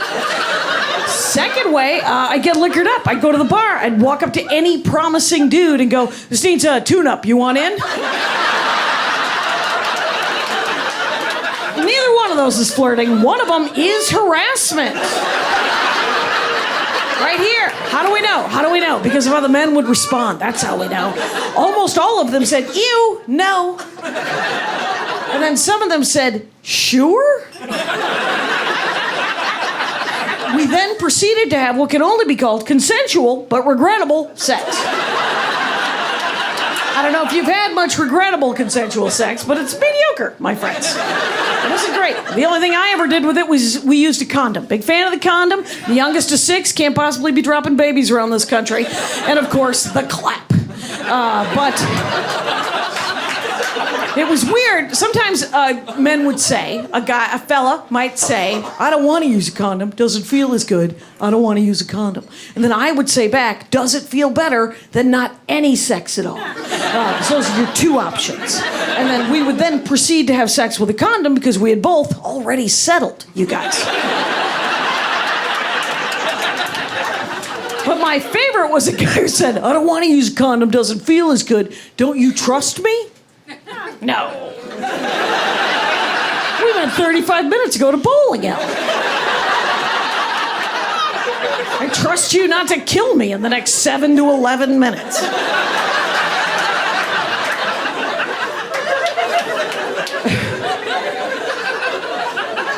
And then I looked up the definition of flirting. Flirting is harassment. That's the definition. It's either successful harassment or unsuccessful harassment. The best definition of flirting I read was this one: an interaction with another person wherein you make the other person feel good about themselves. Ooh. Who's doing that? And then I realized who's doing that, and it's my dad. My father is an aluminum siding salesman, though vinyl is final, steel is for real. Still selling Elliott Cation, Milwaukee, windows, doors, anything you need, roofing. But I recently found out that he hit on one of my best friends, Maria Bamford, at my wedding. Now, in his defense, at my wedding, Maria Bamford was a tiny 35-year-old blonde woman, which is his favorite kind of person. But she told me this, and I was like, I'm so sorry. And she said, don't be sorry. He didn't touch me. He didn't even say anything weird. I just got the impression that he thought I was pretty. I was like, that's that crazy definition of flirting. How did he do it? She goes, I have no idea. So, the last time I was home, I had dinner with my dad, and then I had breakfast with my dad. And at breakfast, I said, you hit on Maria Bamford using some weird skill. What was it? He was like, it's a sales technique, Jackie. It's called the post-close warm-up. I've been trying to teach all you kids how to do it since you were born. Is anyone listening to me? He said, I hit on the waitress. We went out to dinner last night. We hit on the waitress last night using the post-close warm-up. You were there. And I was like, I remember you hitting on the waitress, Dad. I also remember it not being successful. And he goes, it's not always going to be successful. It's a waitress. That is a hostage situation. She keeps going away. You can't build any kind of momentum, but you got to practice on someone. By the way, going to dinner with your 84-year-old father in Milwaukee, we're talking Outback, 4:30. Okay.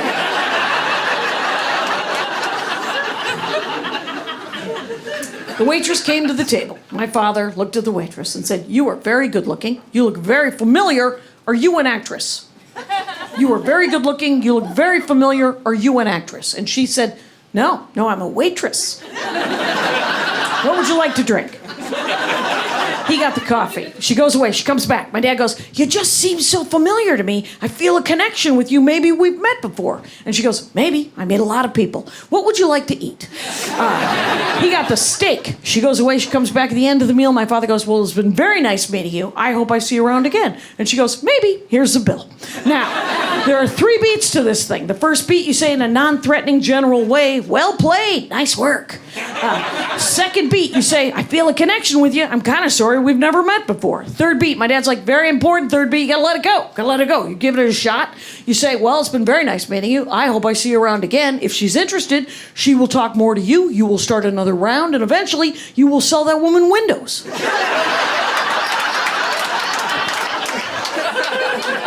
I love my father a great deal. And if you were to look at him objectively, actually, I don't recommend that.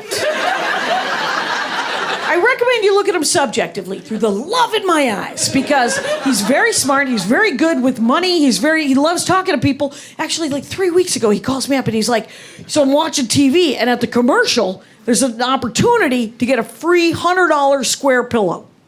I was like, yeah? He goes, yeah. So I called him up and I was like, I'd like my free square pillow. And he said, well, give us your information. I did. I hung up. Moments later, guy calls back, different guy, to sell me a $6,000 electric bed. And I was like, yeah, that's what that's for, Dad. He's like, I know. I talked to him for like 90 minutes. And it was great, $6,000 electric bed. Talked him down to $3,600. And then he finally said, you know, you give me $100 over the phone and then send me $100 a month. We'll bring the bed over to your apartment. And I said, you know, I'm 84. I'm going in tomorrow for a heart surgery. If I live, I'll call you back. Click. So he's like, the guy was a pretty good salesman. I think I saved like 3 old people having to talk to that guy. He's very good at a lot of different things. Like he's my brother Russ, who lives in Milwaukee, hangs out with him all the time. He's like, sometimes Dad will tell me that if I get a certain stock in like a week and a half, I can turn it around and make like 10 grand. And I remember the first time he told me that, I was like, really? And he's like, yeah, you should. Don't bother though. And my brother Russ is like, why wouldn't I? No, I want to make 10,000. Why wouldn't I do that? He's like, well, there's not really fun in that. It's because you could make $250,000 if you invest in this other stock. And some sort of mousetrappy kind of Rube Goldberg thing happened, where like a swan came by and rolling a bowling ball. You could make like $250,000. And my brother Russ goes, I think I'm just gonna do the $10,000 thing, Dad. And my dad's like, it's boring, but okay. So he's done it like 6 times, and he has like a Scrooge McDuck pile of money. And I was like, hey, Russ, you got 5 siblings over here. When Dad tells you something like that, why don't you call the rest of us? And my brother Russ goes, why don't you call your dad more often? He's not wrong. I did call my dad not long ago, and I was talking to him, and I said, I just making conversation. And I said, I turned down a gig. And he goes, you just turned it down. And I said, yeah, didn't want to do it, Dad. And he goes, what was the first thing I taught you? And I was mad because I didn't like his tone of voice. And so I said, I don't know, pick up other people's change. And he became very angry since he's never said that. He said, no, the first thing I taught you all was never say no without a number. And I was like, that does sound familiar. What the heck does it mean? He goes, you don't say no. You say, I'd love to do that. I'm going to need, and then you pick a giant number.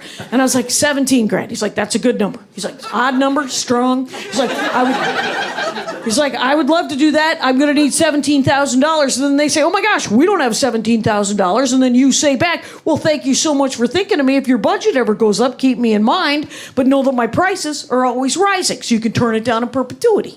And I was like, that's the greatest thing in the world. I'm totally going to do that. And I tried to do it, and I did it wrong.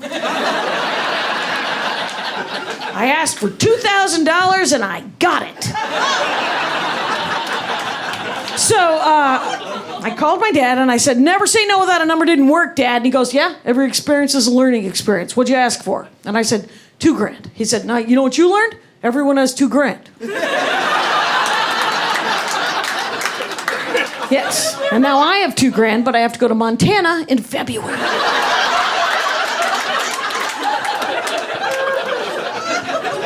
Is very much an old school capitalist, right? He thinks that there are tools on the table. You either use them or they get used against you.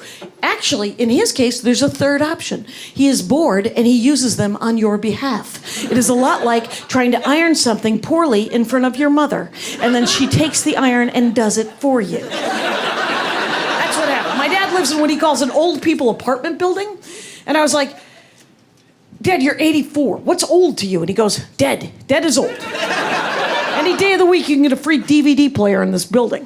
And,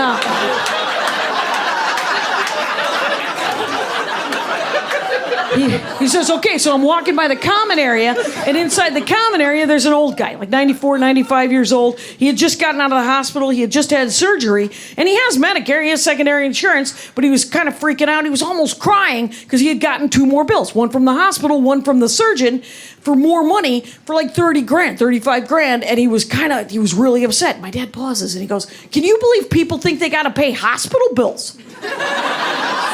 I was like, Dad, they're bills. People pay bills. And he's like, not a hospital. You die on a hospital money. That's a win right there.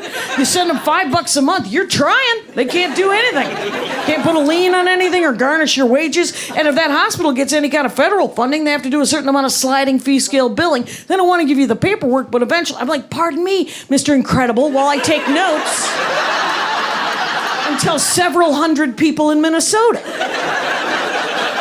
You ever see The Incredibles? The most heroic moment of The Incredibles was when that guy finds that paperwork for that old lady. And the rest of the movie, quite nice. But that movie, heroic. Okay.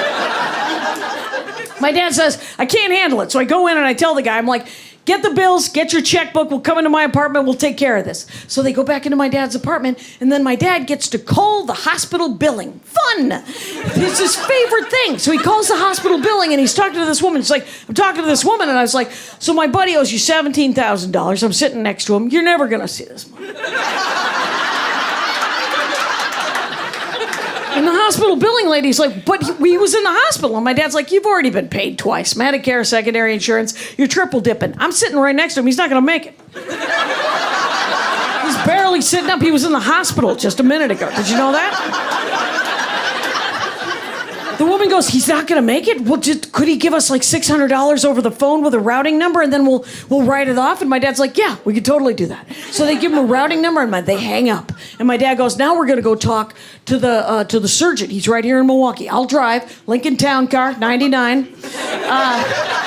They get into the car at around 4:30 in the afternoon on a Thursday. They drive to the surgeon's office, and my dad goes into the surgeon's office. He goes up to the receptionist and says, my buddy owes you $15,000. He's here. He's got his checkbook. We'd love to talk to the surgeon. The receptionist is like, please come and sit down. So it's 4 to 5 on a Thursday, and my dad is like, starts in with the surgeon. He's like, yeah, you're never going to see this money. Look at this guy. He can barely sit up. He just had surgery. And the surgeon's like, but I did the surgery. He's like, you're triple dipping. You're never going to see this money. Surgeon lasted almost an hour 15. Finally said, give me $200, get the heck out of my office. So they write the check, and they're driving home, and my dad goes, so we're driving home, and I say to the old guy, let's stop at McDonald's and get a senior coffee. You could buy me a senior coffee. Get this, guy would not buy me a senior coffee. 59-cent senior coffee, guy wouldn't do it. And I was like, Dad, why would that guy want to spend another heartbeat with you? You just spent 5 hours telling anyone who would listen that he was a dead person. He's like, yeah, but I just saved him like 30 grand. And I was like, did you do it for the coffee? And he's like, yeah. I don't need to get paid a lot. I just need something. Anyway. My father he's a good guy. When I had breakfast with him, he said, your Uncle Johnny's son Jimmy has the dream job. And I was like, yeah? I'm on TV sometimes, Dad. What's the dream job? And he goes, he drives a cement truck. I was like, wait, that's the dream job? And he goes, yeah, the truck that spins? He gets to drive that truck. I was like, yeah, that's the dream job? He said, yeah, he gets to drive up into buildings and pour cement. I'm like, wait, driving a cement truck is the dream job? And my dad goes, it's the truck that spins, Jackie.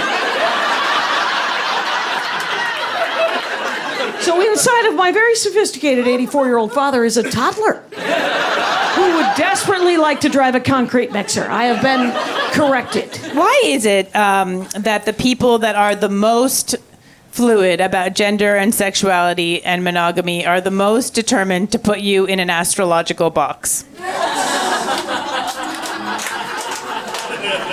Okay? I'm a Taurus. Guilty. My Taurus hive. Rise up. No, what am I saying? Listen. I've been on Twitter too much still. Why am I there?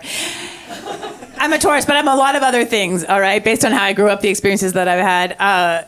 My best friend is non-binary, identifies as a dyke, is polyamorous, and gluten-free. The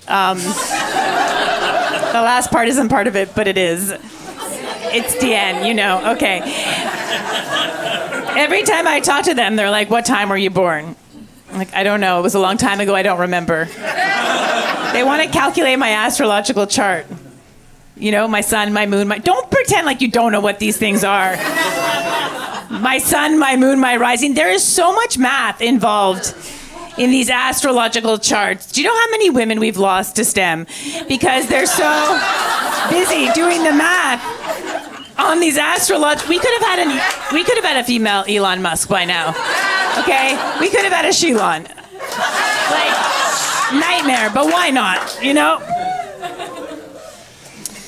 I've asked my parents what time I was born. They don't know. That's the end of the information trail. What do you want me to do? Call up the hospital I was born at under socialized medicine? You think you get a birth certificate? No. And call them up. Be like, yeah, do you mind going through your records? I need to know what time I was born. No, it's not for any official reason. It's that my best friend doesn't have a complete picture of who I am. We've watched porn together, this friend and I. Okay? Have you watched porn with a platonic friend? It's awkward. No? I mean, gay guys, maybe you do that. I know, straight guys, I actually don't know. Maybe you're just like, there's no football on, so we jerked off together. I don't know what you do. It was an accident. There was a viral video going around at the time. It was, it was supposed to be funny. You share those. It was pterodactyl porn. Yeah, if you don't know and you want to look it up, pterodactyl has a P in front of it. Sometimes people don't know that. Pterodactyl. Okay? Here's the problem. It was not funny. No. It was just porn. It was a straight up gangbang. That's it. We were watching. Yeah. They were dressed as pterodactyls, but they were not acting like pterodactyls at all. They just couldn't high five on account of their wings. That was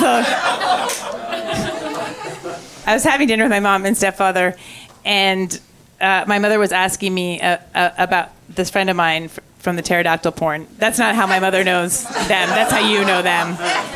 And saying, how is she, And I said, and I just hadn't yet explained that they go by they, them now, and that they're non-binary. And it just had never been the moment. My friend wasn't there. And I just didn't feel like explaining. Finally, it was an okay night, and I decided to explain it and to say, Deanne goes by they, them. And my mom didn't miss a beat. It was like, actually, no problem. She was like, oh, of course, Jessica, we need to accept men that become women and women that become men and people that are nothing. Okay? If that's what makes them happy. We cannot be racist. Black Lives Matter. I'm like, oh my God, what infographic? I was trying to relate to them, you know, because my mom is 70, but my stepfather's like 91. I know, he's like asleep at this point. We're just whispering in his ear, put us in your will. And no, but they were into it. They were into the conversation. I think they were just like, as long as she's not talking about Israel, no problem, you know? Top surgery. Oh, they didn't get the nipples put back on? No problem. Interesting. Okay. I was trying to relate to them and say that, you know, we're all old in this way. Like, I didn't grow up with gender neutral pronouns, and I know you didn't either, and we're all learning, we're all growing, you know, because I'm cisgendered, and that's when my mother lost it. She was like, what is that, Jessica? I cannot take one more thing from you. Oh my God. I want to talk about, there's a group of people who, in 2023, even in liberal cities, like especially actually in progressive places, don't feel like they can be open about who they are. And that is people who were born rich. The kind of people who, when pressed, will say, I'm comfortable, right? Which is code switch for, I'm rich, bitch. You know, that's... And as a member of the LGBTQIA community, let me say, I know that we can't help how we're born. And also that living in the closet, even if it is a large walk-in with custom cabinets, LED lighting, and closets within that closet, is still no way to live. If someone doesn't want to talk about money, they have a trust fund 100% of the time. And I believe that we should encourage these people to be open about it. I think we should make them feel good about being transparent, right? Because when they're not, it just reinforces a system where people who don't own their own home are made to feel like it's because they bought too many Jordans and avocado toasts. And there is no amount of coffee you can make at home that will get you a mortgage. It just doesn't add up. And so if we want to dismantle the system, and I know that we do, Park Slope, Brooklyn, I know that we do. I think we need to make people who were born rich, people with rich parents, I think we need to make them feel good about it. Like, if they're honest, they're still going to be liked by, for example, laughing at their jokes tonight.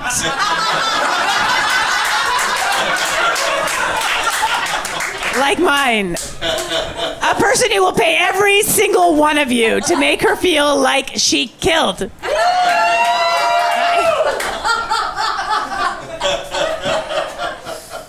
There's nothing I want to talk about less than money. I never want to talk about money, and that is because I have it. And it gets worse that I didn't make it. And if I had made it on my own, I'd be the first person to show it off.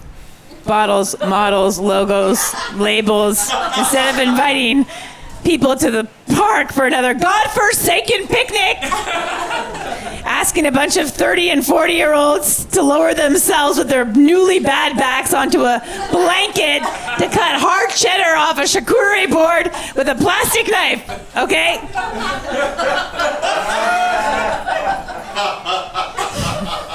But these are the people we celebrate, the self-made, the people that got rich from nothing, you know? Started at the bottom now. We love them. They're the ones we want to, they should show us your crib. Let's fucking go. Let's see that Lamborghini. These are the people we should be quietly shaming. Yeah. Pulling themselves up by their bootstraps against considerable odds, making the rest of us look bad. All right? I know you guys are like, oh, Jess, that's a great story. Yeah. A great story that reminds everyone that capitalism can be awesome. I don't think so. Not on my watch, all right? Listen, I know I'm not the only comedian in New York with rich parents. But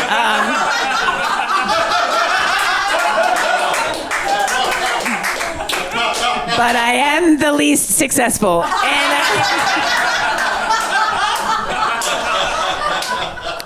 There's a lot of focus on Nepo babies and trust fund kids not earning their success.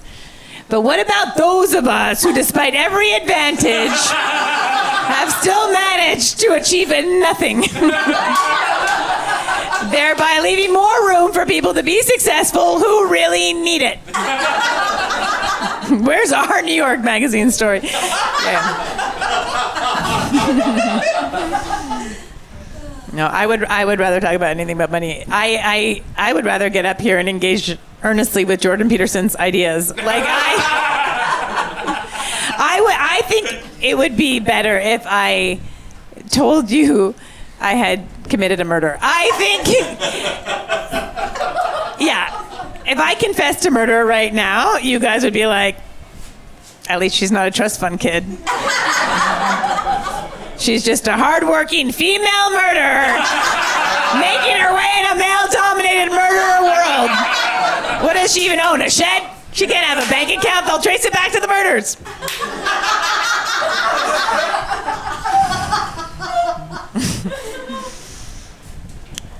I don't know if this is going to make it better, but I do want to clarify that I'm like White Lotus rich, not like Succession rich.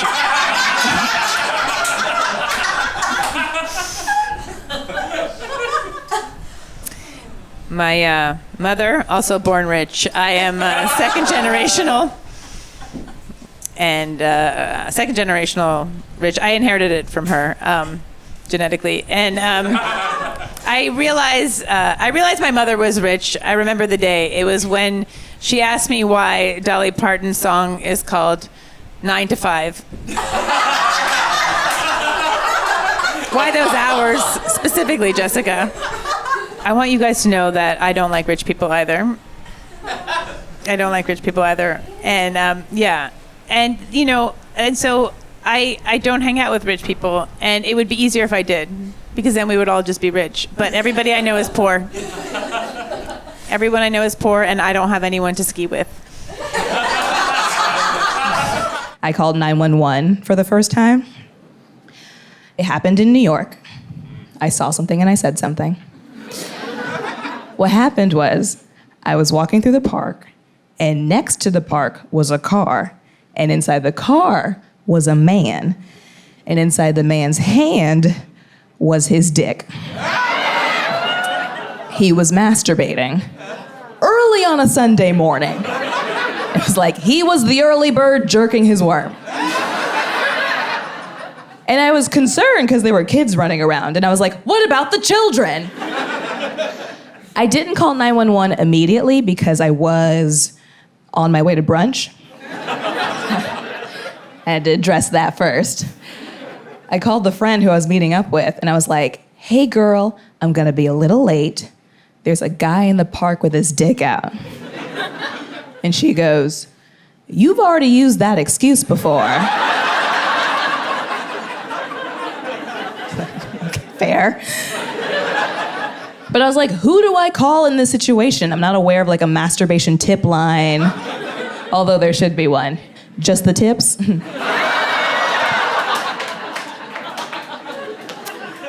But like, is this a 911 situation? And she goes, I don't know, just hurry up, I don't want to lose these seats. So we stopped talking. And then I called my mom, and I don't usually call my mom when there's a dick in front of me. But she is a woman who has lived, so she's probably encountered unwanted dick at some point in time. And I was like, Mom, there's a man in the park with his dick out. Who do I call? And she goes, I mean, he's not touching anyone or harassing anyone. Is there a level below 911? And the only thing I could think of was 311. Which in New York is the housing department. And I was like, he is pitching a tent, so. So I called them, And I waited through this long automated message system that was like, do you have a problem with your landlord? Do you have a problem with your tenant? And I finally got a human on the phone and I was like, man in the park with his dick out. And she goes, is this man your landlord or your tenant?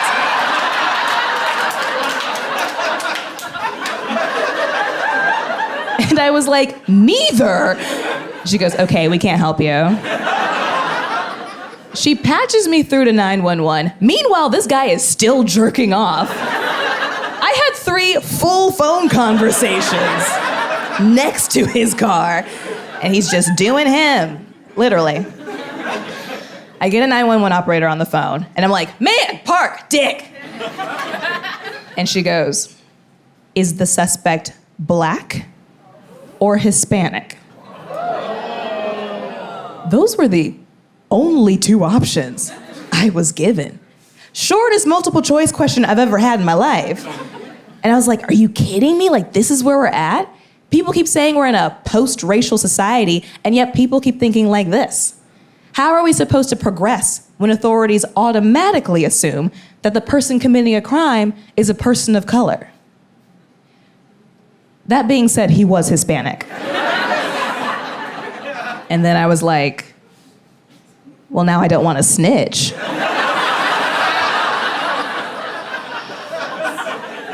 So I hung up.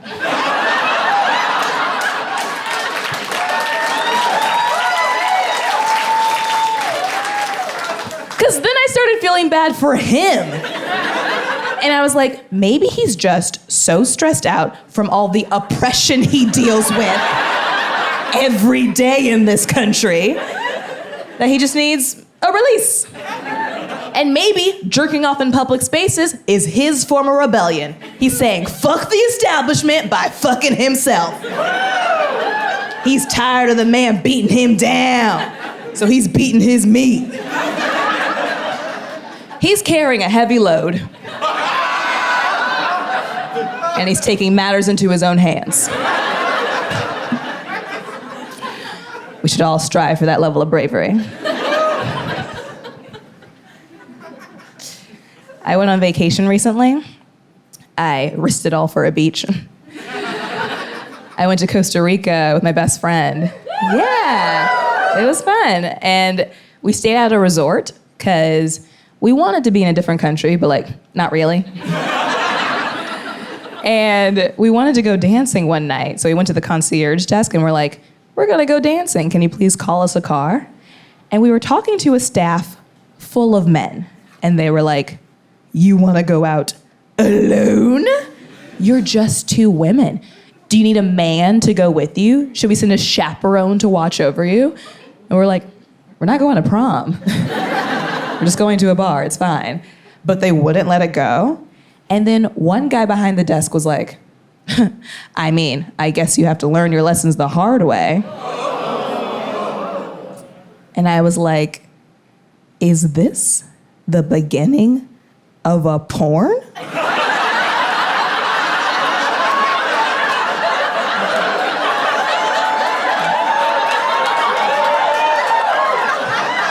Learn my lessons the hard way. I mean, I wasn't expecting this, but okay. And it didn't faze us. We left, went dancing, found strangers, did their drugs, and made it back safely. Because we're adults. But I thought about that moment and I was like, why wasn't I scared? I feel like me in my 20s would have been scared and been like, oh, we are just 2 women. Maybe we do need a man. But me today, I'm like, I dare you.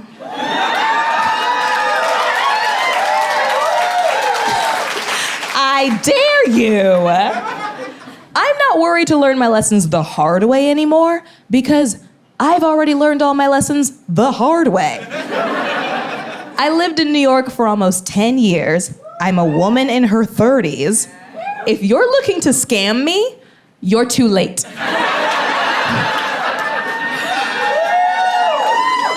I have been scammed. At this point, I know all the tricks. I've been scammed out of money, sex, my time, mostly from the same guy. I used to live in Brooklyn, and I was at a local bar, flirting with this guy, and we were giving each other like, fuck me vibes. And I was like, okay, I think this is gonna happen. But he kept doing all these like chivalrous, transactional acts for the pussy. And I wanted to be like, no need. You got nothing but green lights here, we're good. But he wouldn't stop. And I was like, okay, this is clearly for him. I'll just play along, and this will be like personal role play where I pretend to be somebody who's harder to get than she actually is. I'll give it a try. So we're flirting in the bar.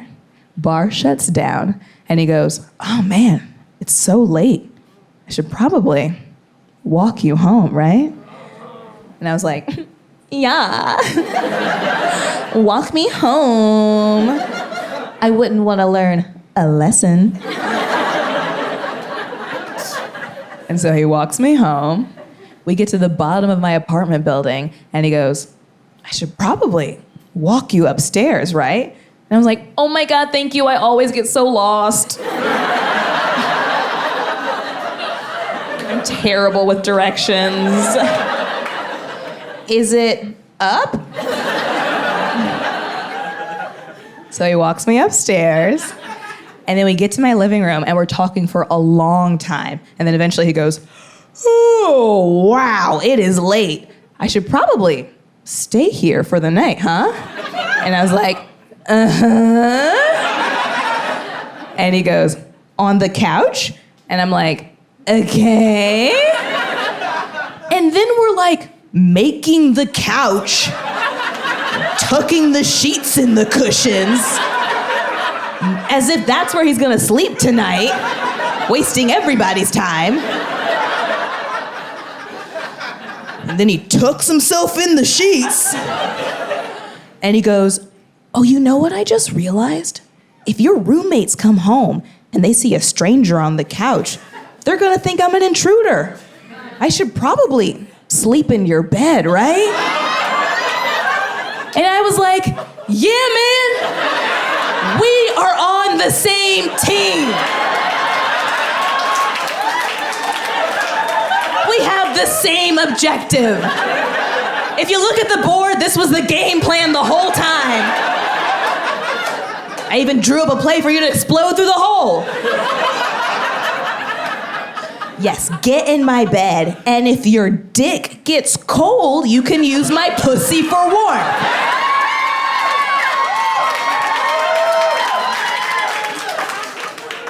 So he got in my bed.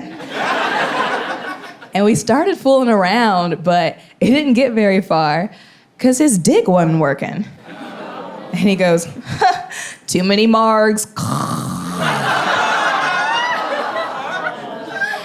And that happens. I was like, well, try again in the morning. We wake up, and I'm like, meh? And he goes, meh, I have to go to work. And then he leaves.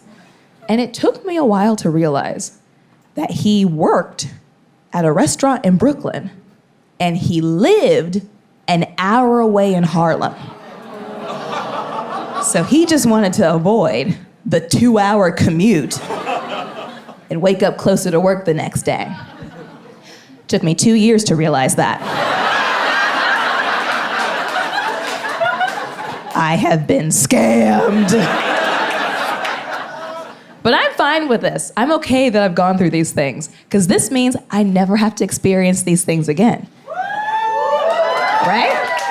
I've already lived through them and learned from them, and when they come up again, I know how to handle it better. For example, I was walking down the street by myself, and this man approached me, and he asked me for the time.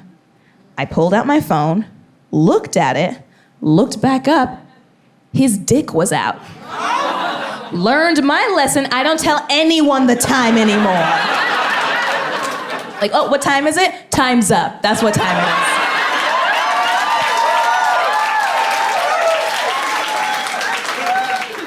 But on the plus side, that guy who showed me his dick Same guy I saw jerking off in the park earlier. And I was like, look at you getting out of the car. Not letting the man keep you confined to your tight spaces. Take it to the streets.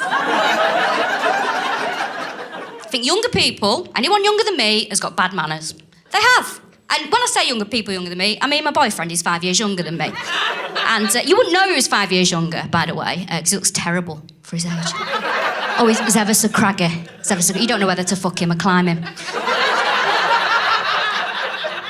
And yes, he is in the audience. He does know this is a joke. And he is around this area, which is why I can't look over there, okay? It's a blind spot. Go and sit near the back. What are you fucking doing there? Shut up. Now. But the thing is, he's the best looking bloke I've been out with. Don't look at him now. It's not about him. It's about me. All right? Do you know what? He'll walk out of here. He's a man. Everything's about him. Let this be about me. He's the best looking bloke I've been out with because I've been out with some great personalities. And honestly, I used to go out with one bloke. And I used to think, if you ever went to one of those caricature artists on holiday, you'd just come away with a lovely portrait.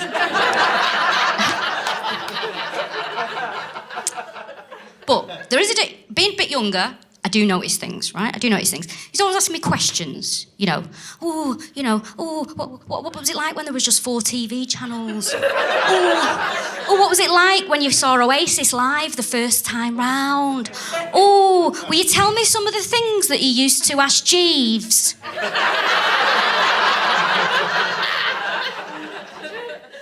And he's always on his phone. I just think people, just that little bit of age difference, always on his phone. It's so fucking annoying. A world of information in his hand, learning nothing, right?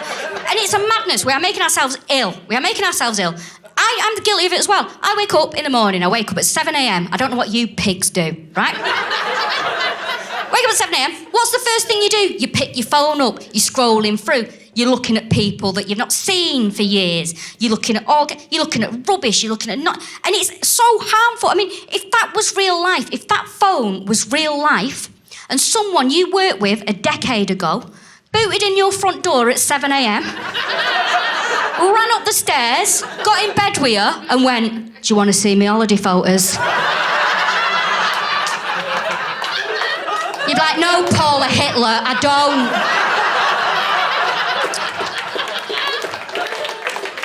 But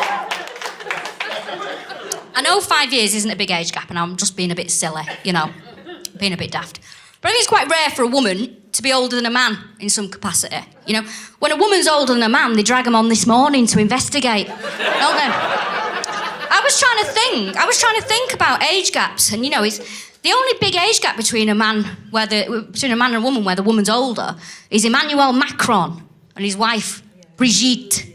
The president of France, Emmanuel Macron. Looks a bit like Ted Bundy. He does, have a look. And do you know he was 16 when he met her and she was 40? She was his teacher. Creepy, but so French. Imagine, she'd be like, "No, Emmanuel, no. Oh, Emmanuel, I have meats and cheeses and wines older than you. No, oh, okay, vive la France." That's the only one I can really think of, there are others, of course. But men, they're all at it. Leonardo DiCaprio with those little girls that he goes out with. Ronnie Wood from the Rolling Stones. I love the Rolling Stones. Ronnie Wood is in his 70s. His wife is in her 30s. Oh, I can't even eat raisins because of the texture.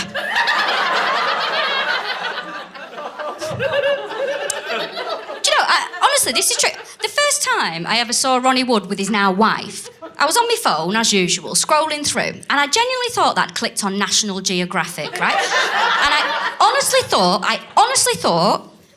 that it was that, is it Mananan Festival in Indonesia, where twice every decade they bring out the dead relatives. And give him a dust. I thought, that looks interesting. Oh, it's Ronnie Wood on a gondola. Right? And listen, I don't want to be ageist. I hate ageism. I hate it. It's a scourge on society. I think ageism is one of the sort of unspoken things that we need to be more aware of, right? But then I look at these age gap relationships, and I just think men, you've got it a bit easier in that respect. Of course you have. You're allowed to get older. You're allowed to get old. A man goes grey. Oh, he's a silver fox. He gets a bit fat. Oh, he's got a dad bod. Right? A woman has a wrinkle. Get back in the house, you horrible witch. Oh, you're making everyone uncomfortable. God, she's 35. And women, we don't help ourselves because women, sometimes we're like, oh my God, I'm so old. I'm so old. You're 31. You're not old. You've got another 50 years of this shit left. At 31, you're not old. The only time you're old at 31 is if you're a medieval French agricultural worker. There you go. There you go. That's when you're old, right? But this is it. I think subconsciously, men, you're allowed to get older because you're fertile for the entirety of your existence, right? You can reproduce the entirety of your lives. You know, women, we get told by nature that we're no longer fertile. You know, we get we're hot flushes, the memory problems, the wild swimming. But men, you can just carry on, right? Al Pacino's in his 80s. He's one of the world's oldest known fathers. Come on, Al. Come on. Come on, a tits.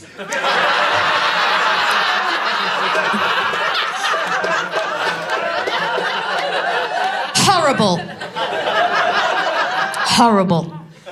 I just think men, you know, just because you can doesn't mean you should. Just because you can have kids doesn't mean you should. You know, you should think a bit more about that, you know. I think we should have a new ritual, actually. You know, bring something new out for older men. What we should do is when a man starts showing an interest in air fryers, you know, and women that weren't born when he passed his driving test, what we should do is we should have like a little ritual in the village square, you know. So if everyone comes to dance around a maypole, you know, that kind of thing, you know. And then what we do is we just attach their dick to a tap.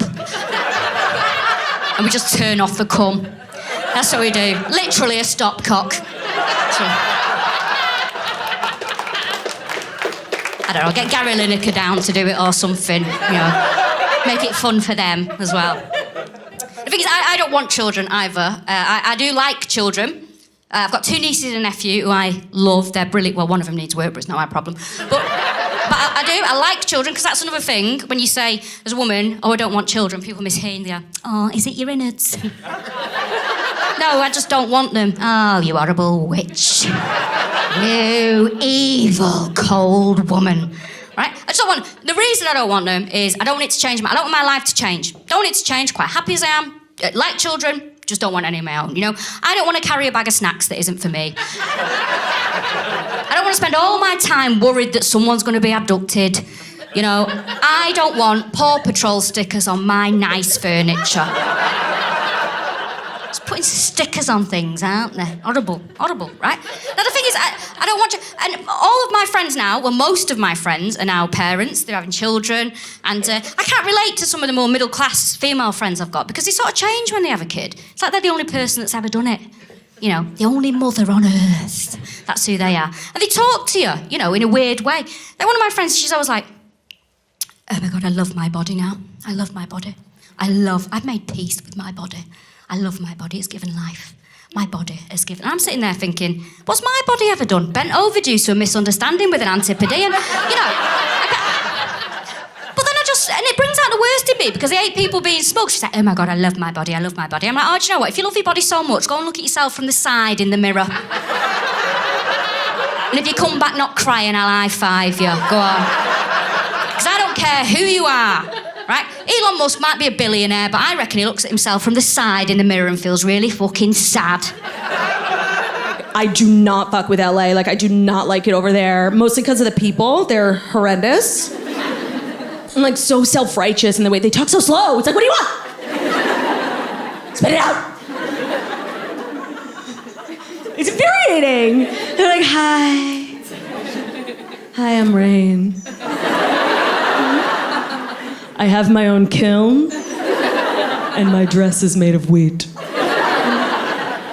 I just like literally hate LA, the people, but also because LA is not what I like to personally categorize as a fat-friendly travel destination.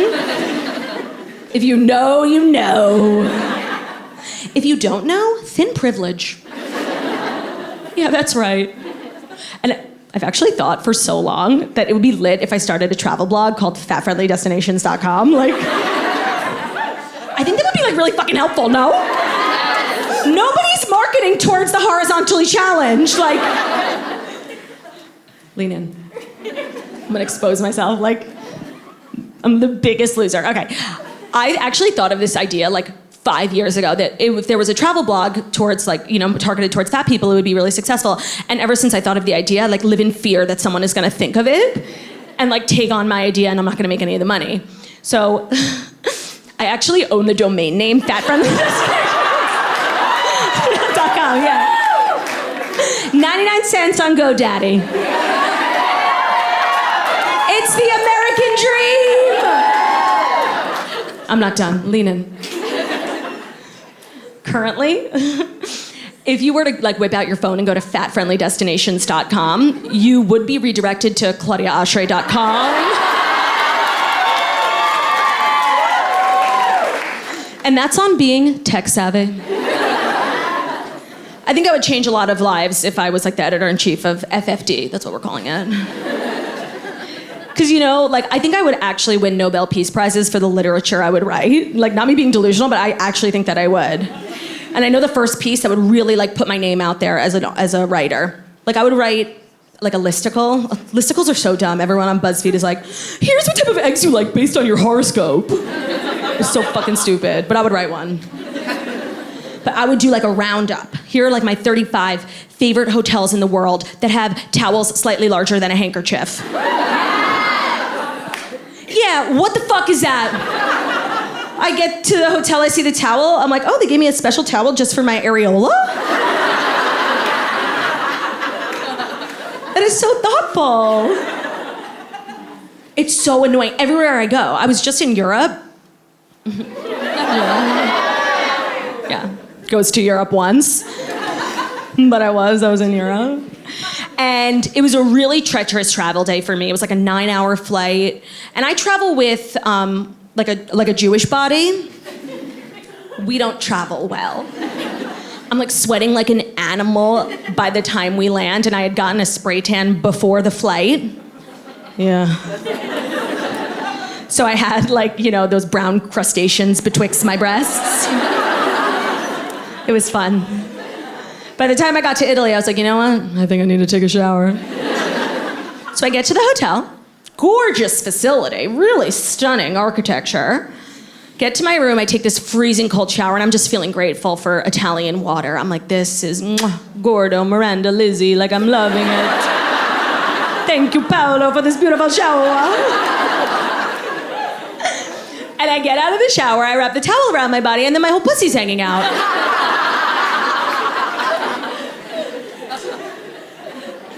And I was shocked to see my pussy there. I actually didn't even see my pussy because like my tits are so big. So I like went into the mirror and I was like, oh my God, pussy!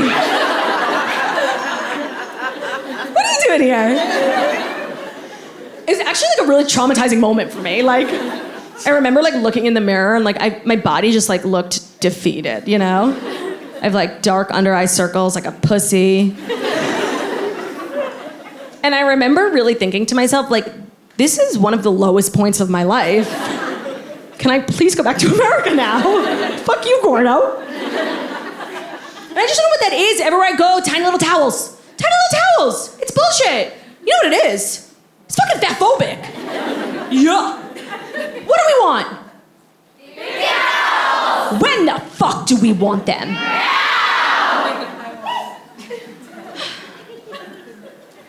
And you know, we live in a day and age where like if you want to be a successful platform, you have to be like cause driven. You know, you have to have like a philanthropic element, which is like so fucking annoying, but like I can't get into that.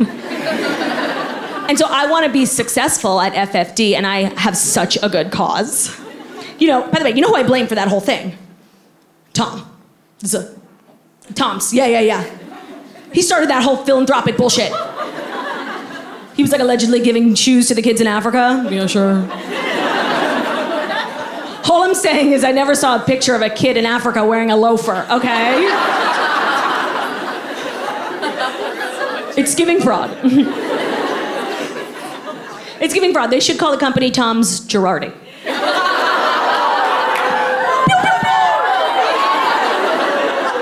Kobe.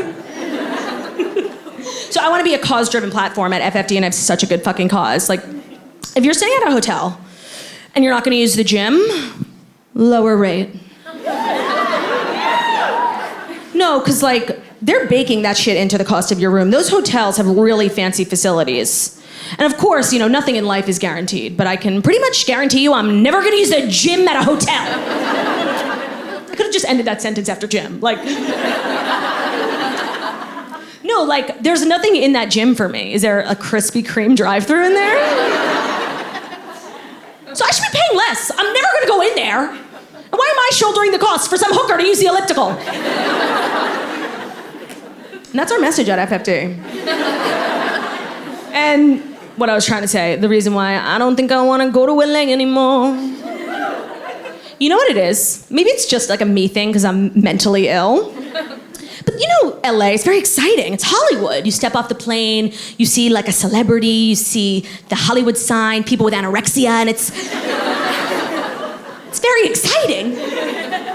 And I always think, I'm like, I get there, I'm like, I'm getting discovered. I'm just gonna be standing in line at McDonald's and someone is gonna be like, you're discovered. Next thing I know, I'm like having anal with Vince Vaughn.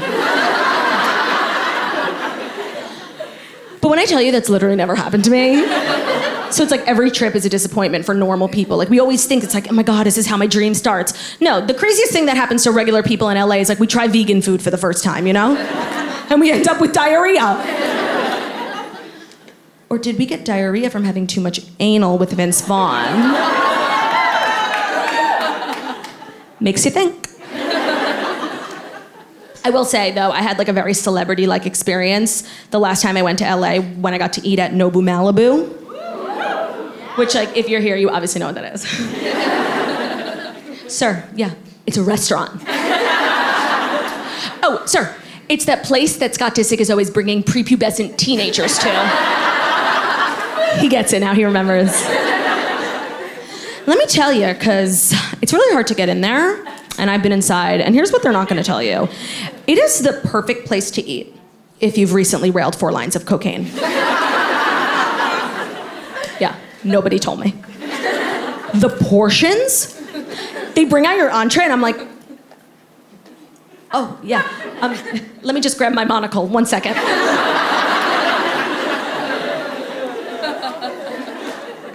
Oh, no, that's exactly what I wanted, thank you. And then they're like, that'll be $11,000. The menu is designed for the people who can actually afford to eat there. Celebrities who are doing blow in the bathroom.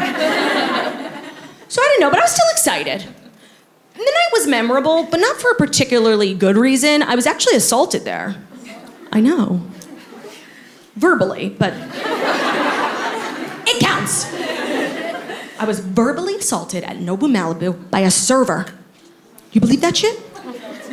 Here's my side of the story. This gentleman comes over to tell us the specials. Now, I love to eat out. Well, at restaurants, not pussy, sorry. It's a very pussy-heavy show. I'm like an ally, you know, but I'm not like that big of an ally, so.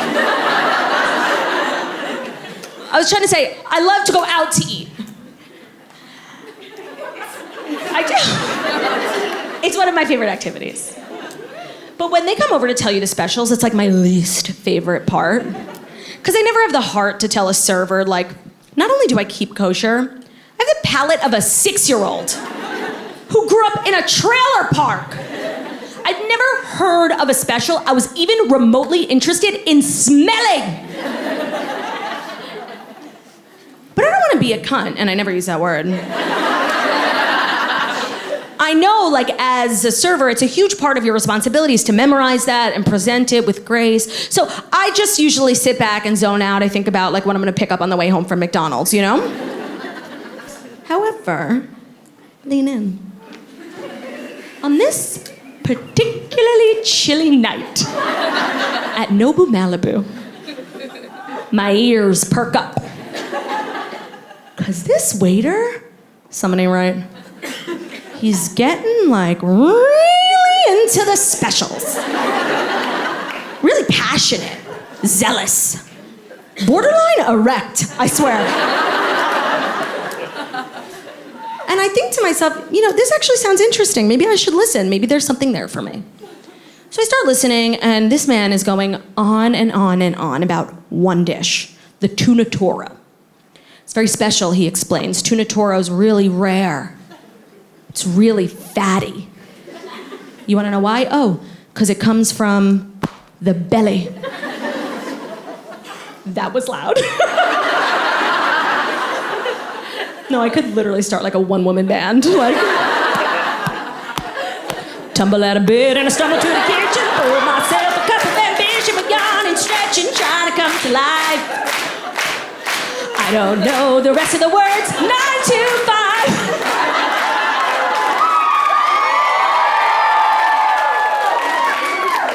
5. Guys, when I tell you that this waiter does not stop, like 15 minutes, a fucking TED Talk. I thought he was gonna whip out like a wireless mic and a remote, Tuna toro. And he kept saying the same thing. It's a very special piece of fish and it's very fatty. That's what makes it expensive. It's fatty. It's fatty. See where I'm going? About 7 minutes.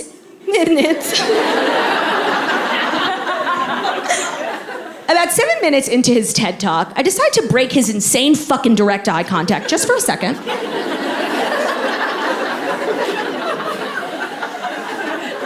And I look around the table. And I realize I'm with a bunch of anorexics. And in that moment, I realized that the waiter was only looking at me. The fattest person at the table. Let's be real. The fattest person in the restaurant, okay? I tried to be polite, but eventually I slammed my hands on the table. I'm like, sir, I get it. The fish is fatty. So am I. Like, my God, I'll take 4. Don't forget the spicy mayo. Yeah, 10 pounds. Did you do the drugs? Did you do drugs? Drugs, yeah, what'd you do? Meth, cocaine, what did you do? All of it, right? Might as well drop some acid and see some colors. I tried not to. I tried to hold out as long as I could. Many, many hours of no drugs because, I live in Los Angeles where everyone's so crunchy granola. And everyone's like, you don't need drugs. All you need to do is take a deep, cleansing breath. Connect to the ground through your toes. Feel the power of the sun's rays. Shut up! When I saw that epidural come in the room, I was like, put it in my eye!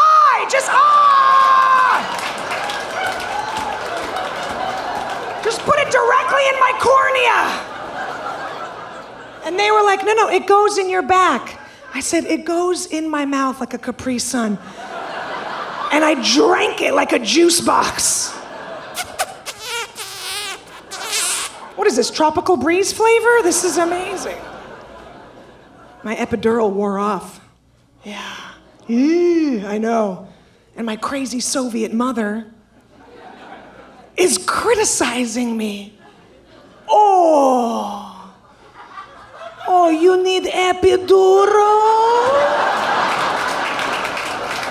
She's comparing everything that I'm going through in modern day America with what she went through in the USSR.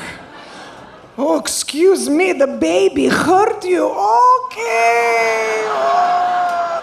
In Russia, we don't have epidural. In Russia, you know what they give you? Punch you in face.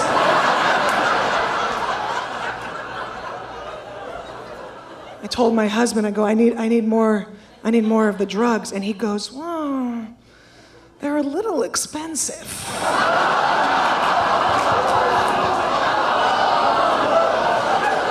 I said, you go find a Groupon for epidurals.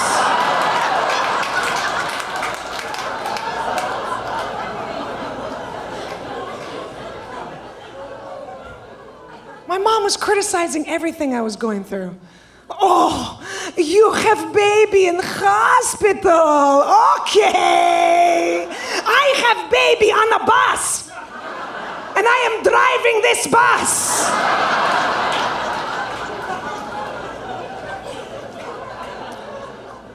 You have to be like really chill with a pregnant woman, right? Because during labor, you just get so angry. Did you yell at, is this your baby daddy over here? Yeah? Yeah? You yelled at him, right? I was all these hormones, and I was like yelling at my husband, you did this to me. Well, I said, I'm pretty sure you did this. Like 99% sure.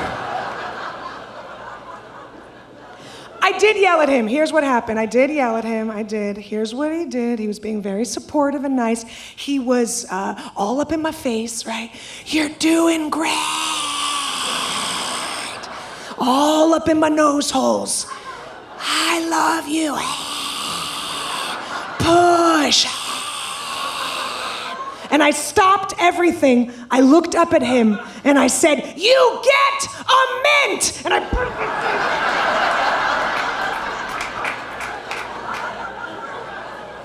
How sad that my husband's breath hurts more than having a baby.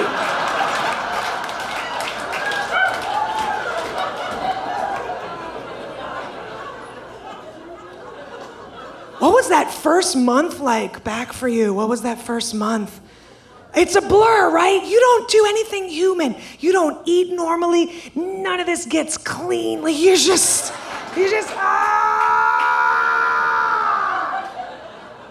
What did your nipples look like? Let me see them real quick. Let me see them. My nipples look like angry junkyard dogs that had been chained up to a fence. You know, junkyard dogs always have like one eye split open and they're all foaming. They're just angry and aggressive. And I had to wear a diaper. I'm not ashamed to tell it. I had a big baby. I wasn't allowed on the furniture. I had to wear a diaper for a month. 2 months. For a month. Do you know what that does psychologically to an adult when you have to wear a diaper? In your own house, just walking down the hallway at 3 o'clock in the morning in a diaper, just with no shirt on. Why wear a shirt? Why?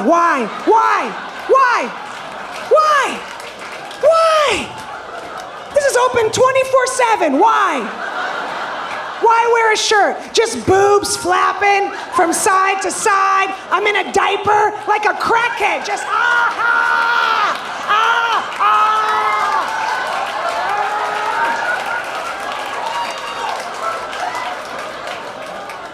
I want some sleep. Ha ha ha.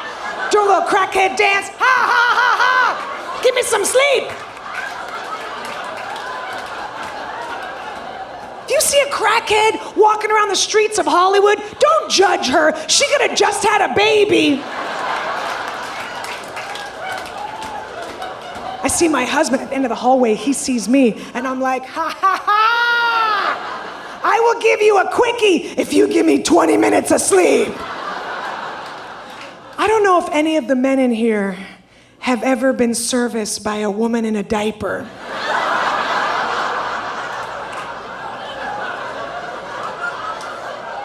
Everyone is crying in that situation.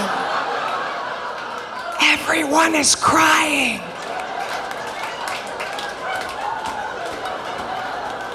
As a parent, though, I really do feel like you can't do anything right sometimes. So many people just judge you on everything. If your kid starts screaming in the middle of a department store, people are like immediately, oh my God, control your child.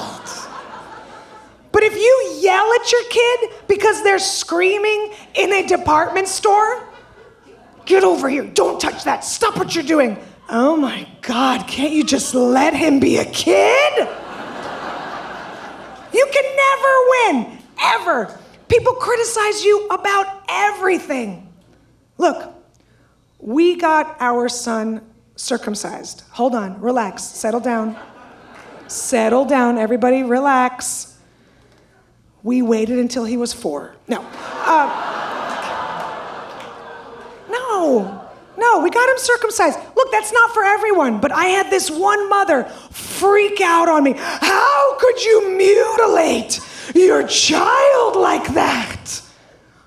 I didn't do it with my teeth. First of all, how does it affect you what I do with my kid, right? How does it affect you? Unless my kid is taking his foreskin and beating you upon the face. It doesn't affect you at all. 0. See, we were hit, right? Were you guys hit as kids? Poland, you were for sure hit.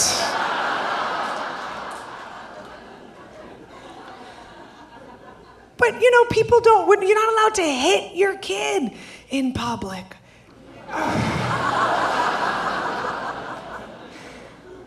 Look, here's the thing. We don't hit our kid, right? But sometimes you wanna. We're at the park, right? And he's throwing sand in your face and he won't stop. You've asked him 1,000,000 times, stop throwing sand. You can't hit him. I can't hit my kid, but there's no reason why you people can't hit.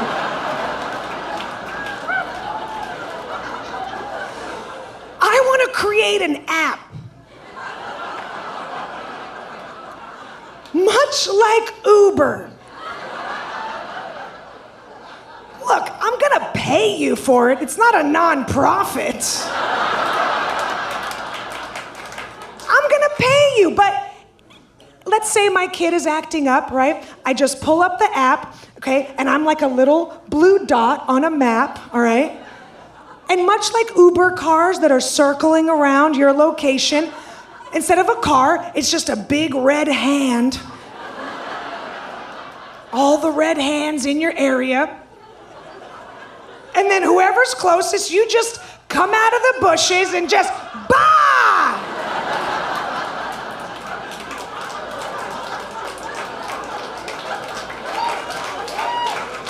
Right? Is that a good idea? And then I look at my kid and I go, what happened? And he's confused. And I'm like, Mommy didn't do that, so we're okay, right? We're okay. It teaches him to not act up and also be scared of strangers. My kid started hitting me when he was 2 years old, out of nowhere. Just sometimes with his hand, just pop, like a pimp. Just bah! Bitch, where's my Legos? Bah!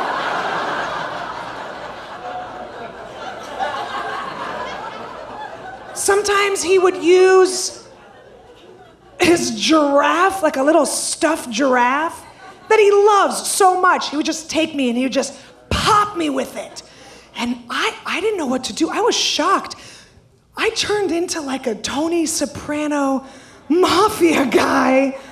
All of a sudden, I started threatening his giraffe. I was like, it'd be a shame if something were to happen to...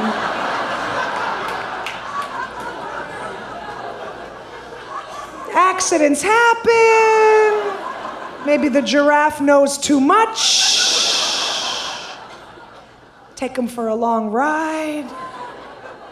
He would still do it, just hit me in the face with his giraffe. Just hit me, yeah.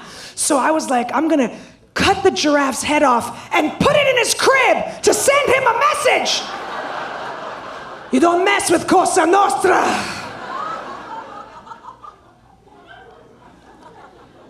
he would freak out and just throw things at me. And we were once in the car driving, right? We're on the freeway, and he's buckled up in his 15-point harness. Zing, zing, zing, zing, zing, zing, zing, zing, zing, zing. He has bubble wrap, a helmet, 3 goats. It's very safe. He sees a balloon. Just fly across in the sky, right? He sees a balloon. And he says to me, "Oh, hey, Mommy, I want that balloon." Okay, you don't know how balloons work. That balloon is gone. It's in the sky. Okay, I guess I have to explain balloons. So a balloon, it's gone. It's in the sky. It's floating away. And he literally cleared his throat as if to say, I don't think you heard me. I want that balloon. And he starts screaming and yelling and like shaking his legs and kicking everything, the console. He's like, I want that balloon. And I'm just like, I gotta tell you how balloons work. Listen to Mommy. There was another little boy. His mommy said, don't let go of that fucking balloon. And he didn't listen to his mommy, and he let go. And now the balloon is gone. And I was like, so shut up about the balloon. He takes this little penguin that he loves so much, and he throws it at the back of my head. I Hulk out immediately. I'm not kidding you. All my clothes flew off. I was wearing shorts from the 70s. The penguin fell in my lap. I unrolled the window. I held the penguin out the car window like I'm Suge Knight. We're just driving along, the penguin's shaking. The penguin's like, bring me back inside the car.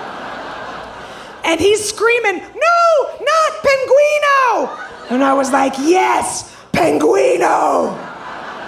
I'm a mom, and it's not easy. Because you gotta follow him. You gotta follow him.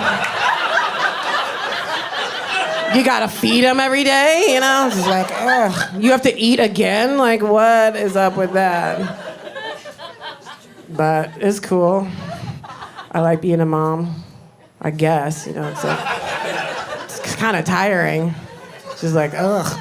They wear you down, When I first had the baby, someone was holding the baby, and I'm like, is that the baby? Oh, I don't like it. I didn't realize it was my baby for a second. And then you start to like it, and then after a while, it's like, okay, I love you, I would die for you, Are you happy? It's like, ugh. My son just turned 13, my son, Don, turned 13. And I threw him a party at Dave & Buster's. You guys are impressed. Yeah.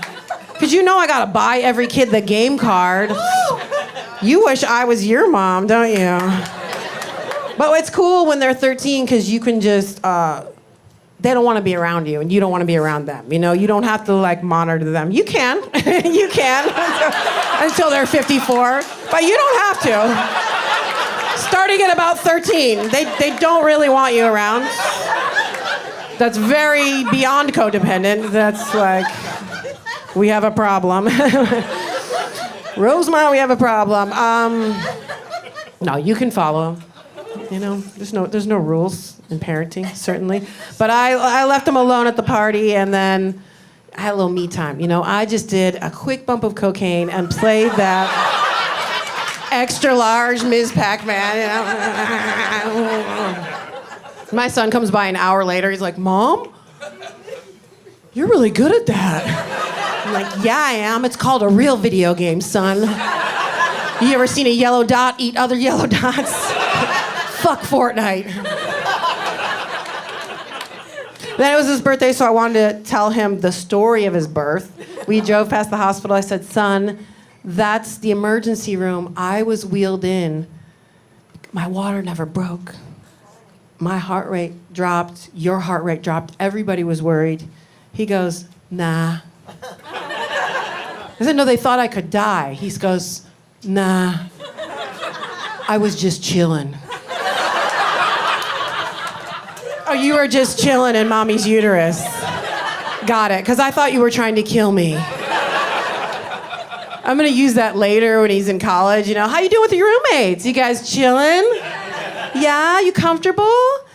Are you as comfortable as you were in mommy's uterus? Would that make you chillin' a little bit more? You want me to bring that thing over there? You can hang out, put a beanbag, a lava lamp, do your homework up in there. I'll bring it over there, son, if that's what makes you comfortable in this world. Yeah, my water never broke. He started going back up in me. He's like, hell no. He's smart. He gets it. I'm not gonna go out in this world, you know? Oh, I ended up having an emergency C-section. Open the moonroof, baby comes out.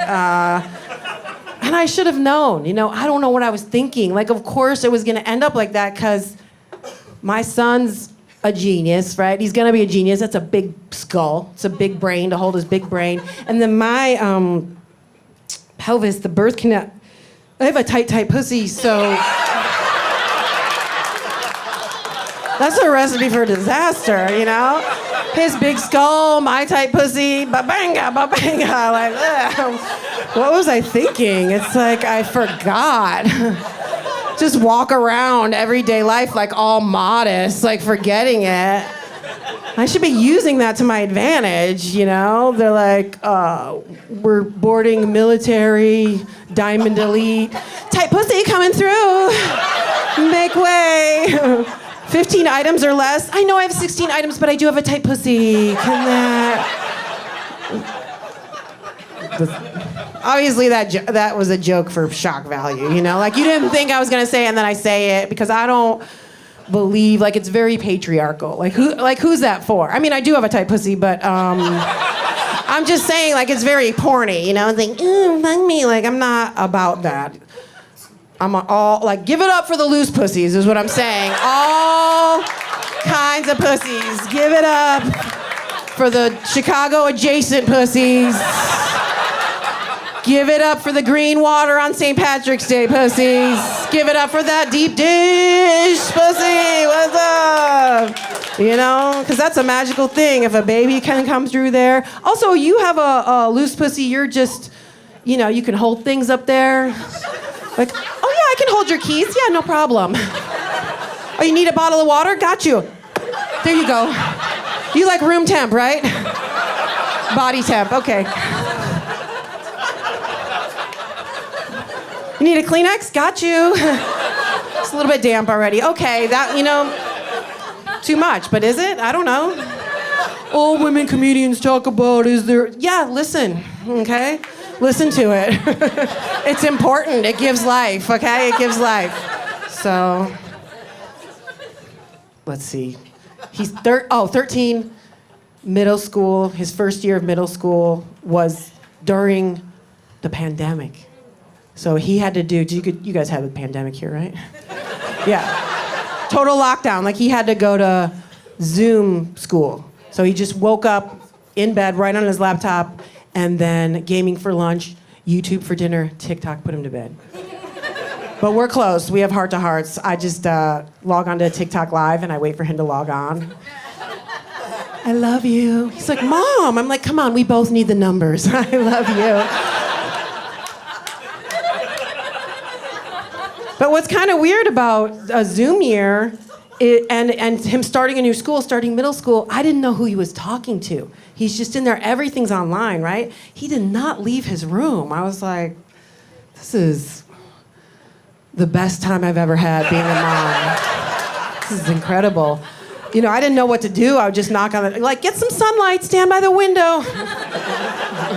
Smashing peanut butter and jelly, putting it under the door. I don't know. Are you okay? This is great. But the bad thing about it is I didn't know his friends, and I'm trying to say that I snooped in his text chain on his cell phone. Don't judge me. I pay for that phone. But anybody have teens, preteens out there? By round of applause. You do? Did you snoop on their phone? All the time. You do? All the time. Oh my gosh. Okay, so those 13-year-olds are nasty AF. Am I right? I got on the... What? The girls. How many girls do you have? I got a boy. Okay. So the girls.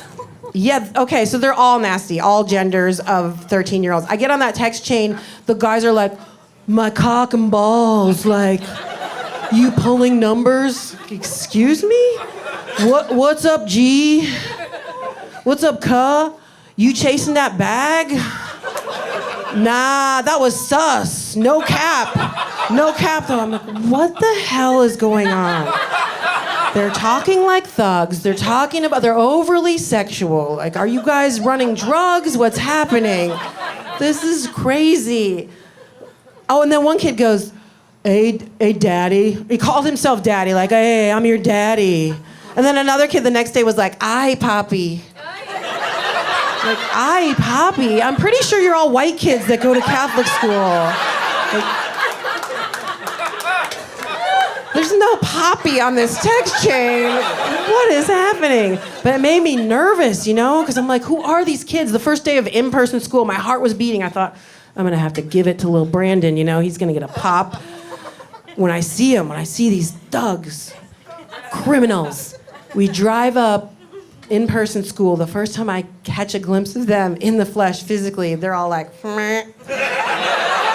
Like all elbows and knees, just like awkward as shit. Like stuff's big that should be small.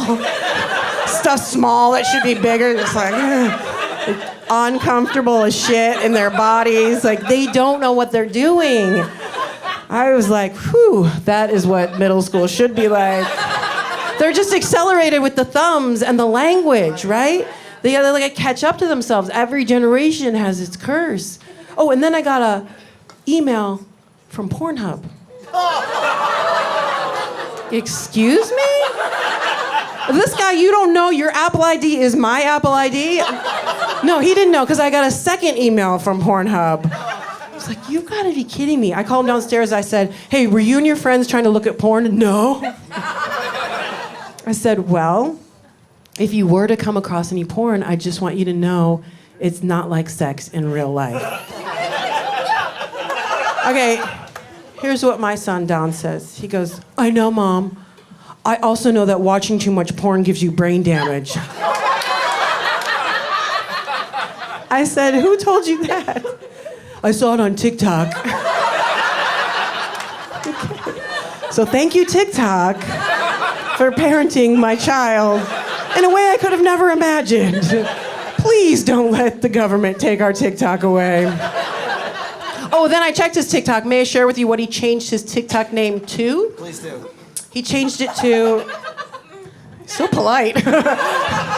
He changed it to @BigYummyPenis.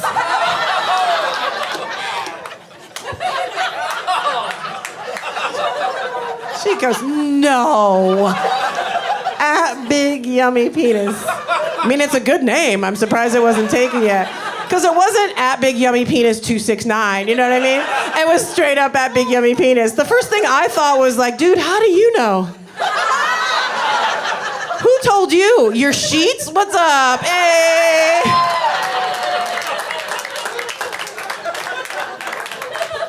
You guys clapped for baby Jizz? The joke's on me, though. The first time he asked me to do his bedding, I was like, oh, thought he was being responsible. I'm like, yeah, sure, I got... Oh, God. It's a little... too far. Too far. These are bodily functions, people. So, yeah, @BigYummyPenis. Obviously, I was not laughing at the time. I call him downstairs. I said, hey... I noticed you changed your TikTok name to @BigYummyPenis. Mom, my friends got my login and now TikTok locked me out and I can't get back in for 30 days. I said, I don't know if any of that's true, but I do know that your name's now @BigYummyPenis. Should we change your birth certificate? You want to start writing that in on your school papers? Which I thought was a pretty good mothering instinct. You know, like, let's go with it, son. Experience the shame on your own terms. Go forth into the world, big yummy penis. Go for it. Let's see how you do. Because then I thought, you know how sometimes people are, drugs and alcohol, they're like addicts when they're young. And then by the time they're 18, they got to go sober. By the time he's 18, he's going to be like, please, it's just regular penis. I don't know if it's big and yummy. That's for you and I to discover together. I'm just looking for a stable woman I can trust. Later, when he thought I forgot about it, I wanted him to do a chore. I was like, hey, Big Yummy, can you come down here? These dishes aren't going to dry themselves. Hey, BYP, can you take this trash out? You're not even gonna believe this. Okay. I read a story, and I'm gonna read it. I just want you to, ma'am, can you just look at, just make sure that's a real story. I didn't make this up. Okay, it's a real thing.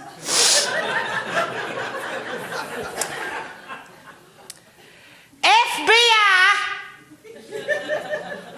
seizes over 3,000 penises during a raid at a morgue employee's home. I'm gonna say that shit again. FBI seizes over 3,000 penises during raid at morgue employee's home. It sounds like Florida, doesn't it? Doesn't it? Yeah. But it's not, y'all. It's Houston, Texas. Which makes you wonder why they passed a ban on abortions when somebody's clearly hoarding all the dicks. That just seems like unnecessary legislation to me. I clicked on the article because I want to give y'all the facts. And as I read the article, y'all, the article stated several times that the fella kept the penises in jars. Like that was the burning question in all of our minds. How's he keeping them fresh? What does he have, saran wrap or Ziploc bags, Tupperware? Jars. I'm gonna guess pickle jars. That's just what makes sense to me.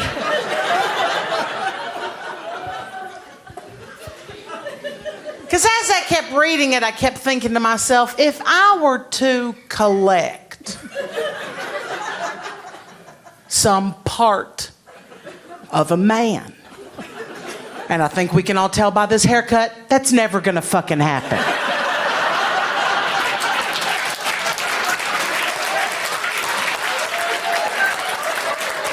But if I were to collect some part of a man, I wouldn't want your penis, I'd want your little balls. Right? You can fit a bunch of balls in a jar. Hell, that could be the game at your next birthday party. Guess how many balls is in my jar?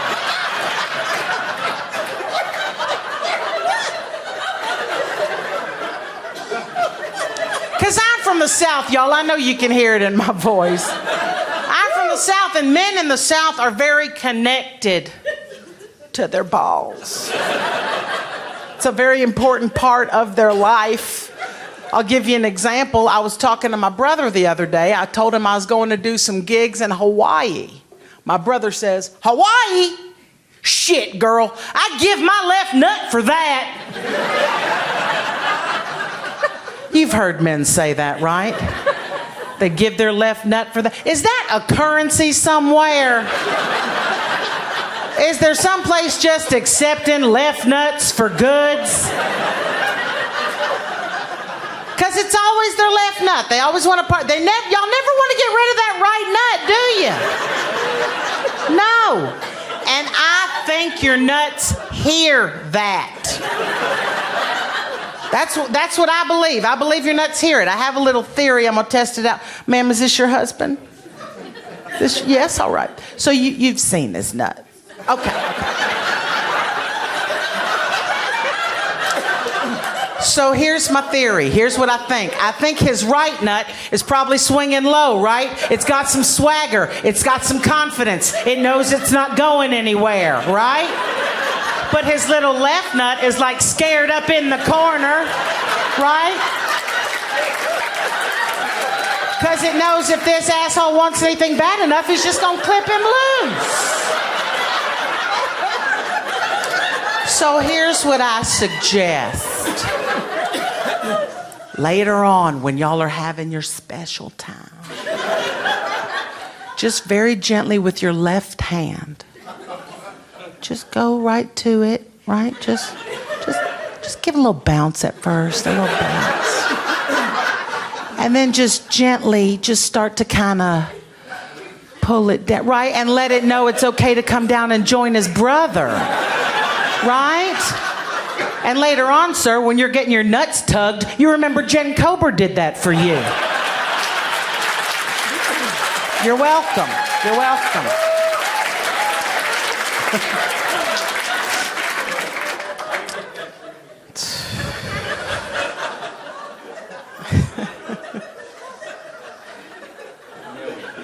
I love being here in Las Vegas.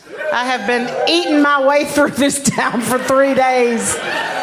I love it, y'all. I couldn't do that the last time I was here, y'all, because I was suffering from the GERD, the acid reflux, the heartburn, right? I see the older people are nodding with me, and you younger people here in the middle, you don't know what I'm talking about, do you? Let me just tell you what's going to happen. One day, you're going to be asleep. Sleeping. Unconscious. When all of a sudden, fire! Is going to start in your belly and shoot up the back of your throat, making you jolt out of bed and scream to Jesus, "What fresh hell is this?" And then you're going to remember that you ate a piece of pizza 3 fucking days ago.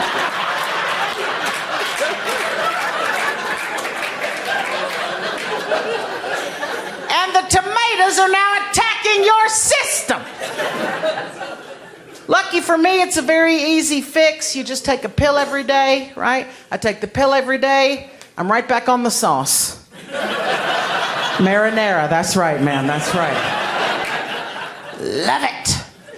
But my doctor said to me, you know, Jennifer, you might also want to eat a banana every day. Bananas are very soothing to your tummy.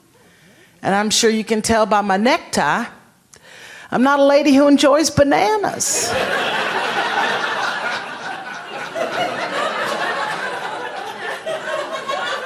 They're not for me. They're not for me. I mean, I will eat bananas, y'all. I will, but I like to cut them up into little fucking pieces. Stab them with a fork, you know what I'm saying? Ooh, better yet, put them in the blender, just, right? It's very exciting.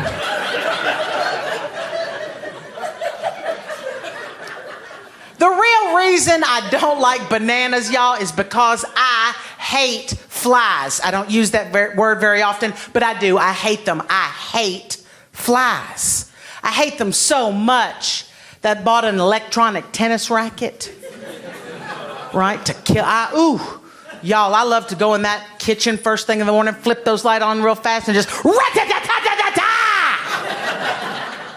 I love it when a big one comes in the window. I call those juicers, right?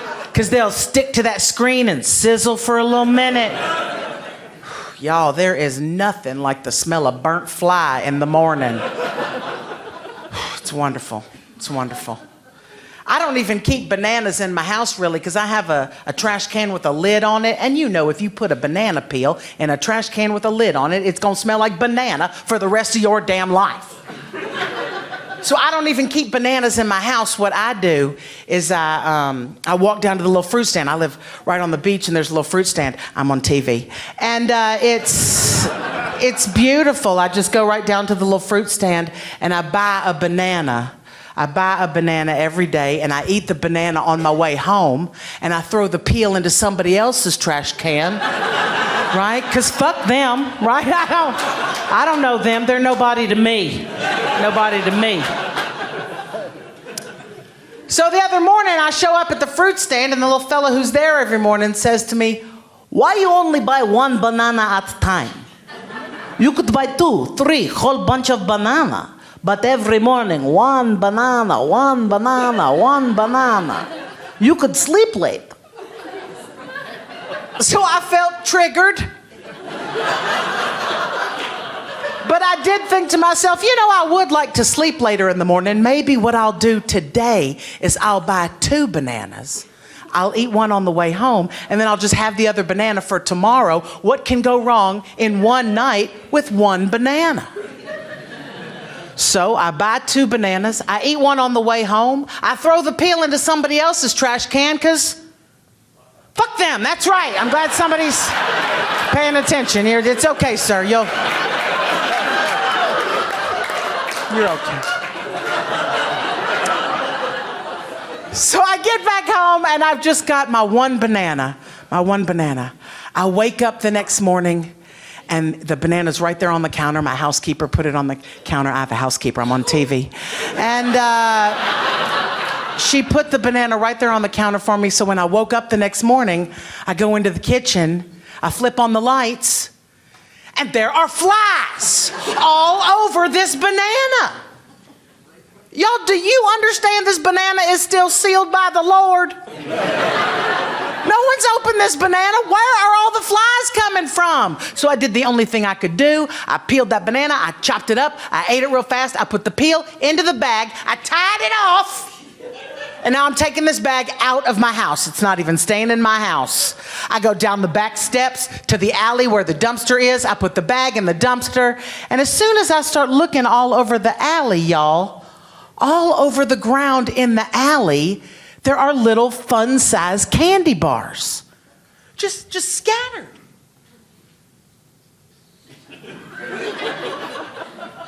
Well, I wanted them. I wanted them real bad, but I'm an adult. I don't know if I'm allowed to eat trash alley candy off the ground. Is that allowed? It's still wrapped, technically. It's still okay, right? And let's be real. If these were full-size candy bars, I'd already be upstairs eating them, right? But they're so, is it worth? Oh, right. And P.S., if this is the size of fun, we're fucked, okay? Why is this? I feel like the 8-foot Twix. That's the fun size, right? What man decided that 2 inches was fun?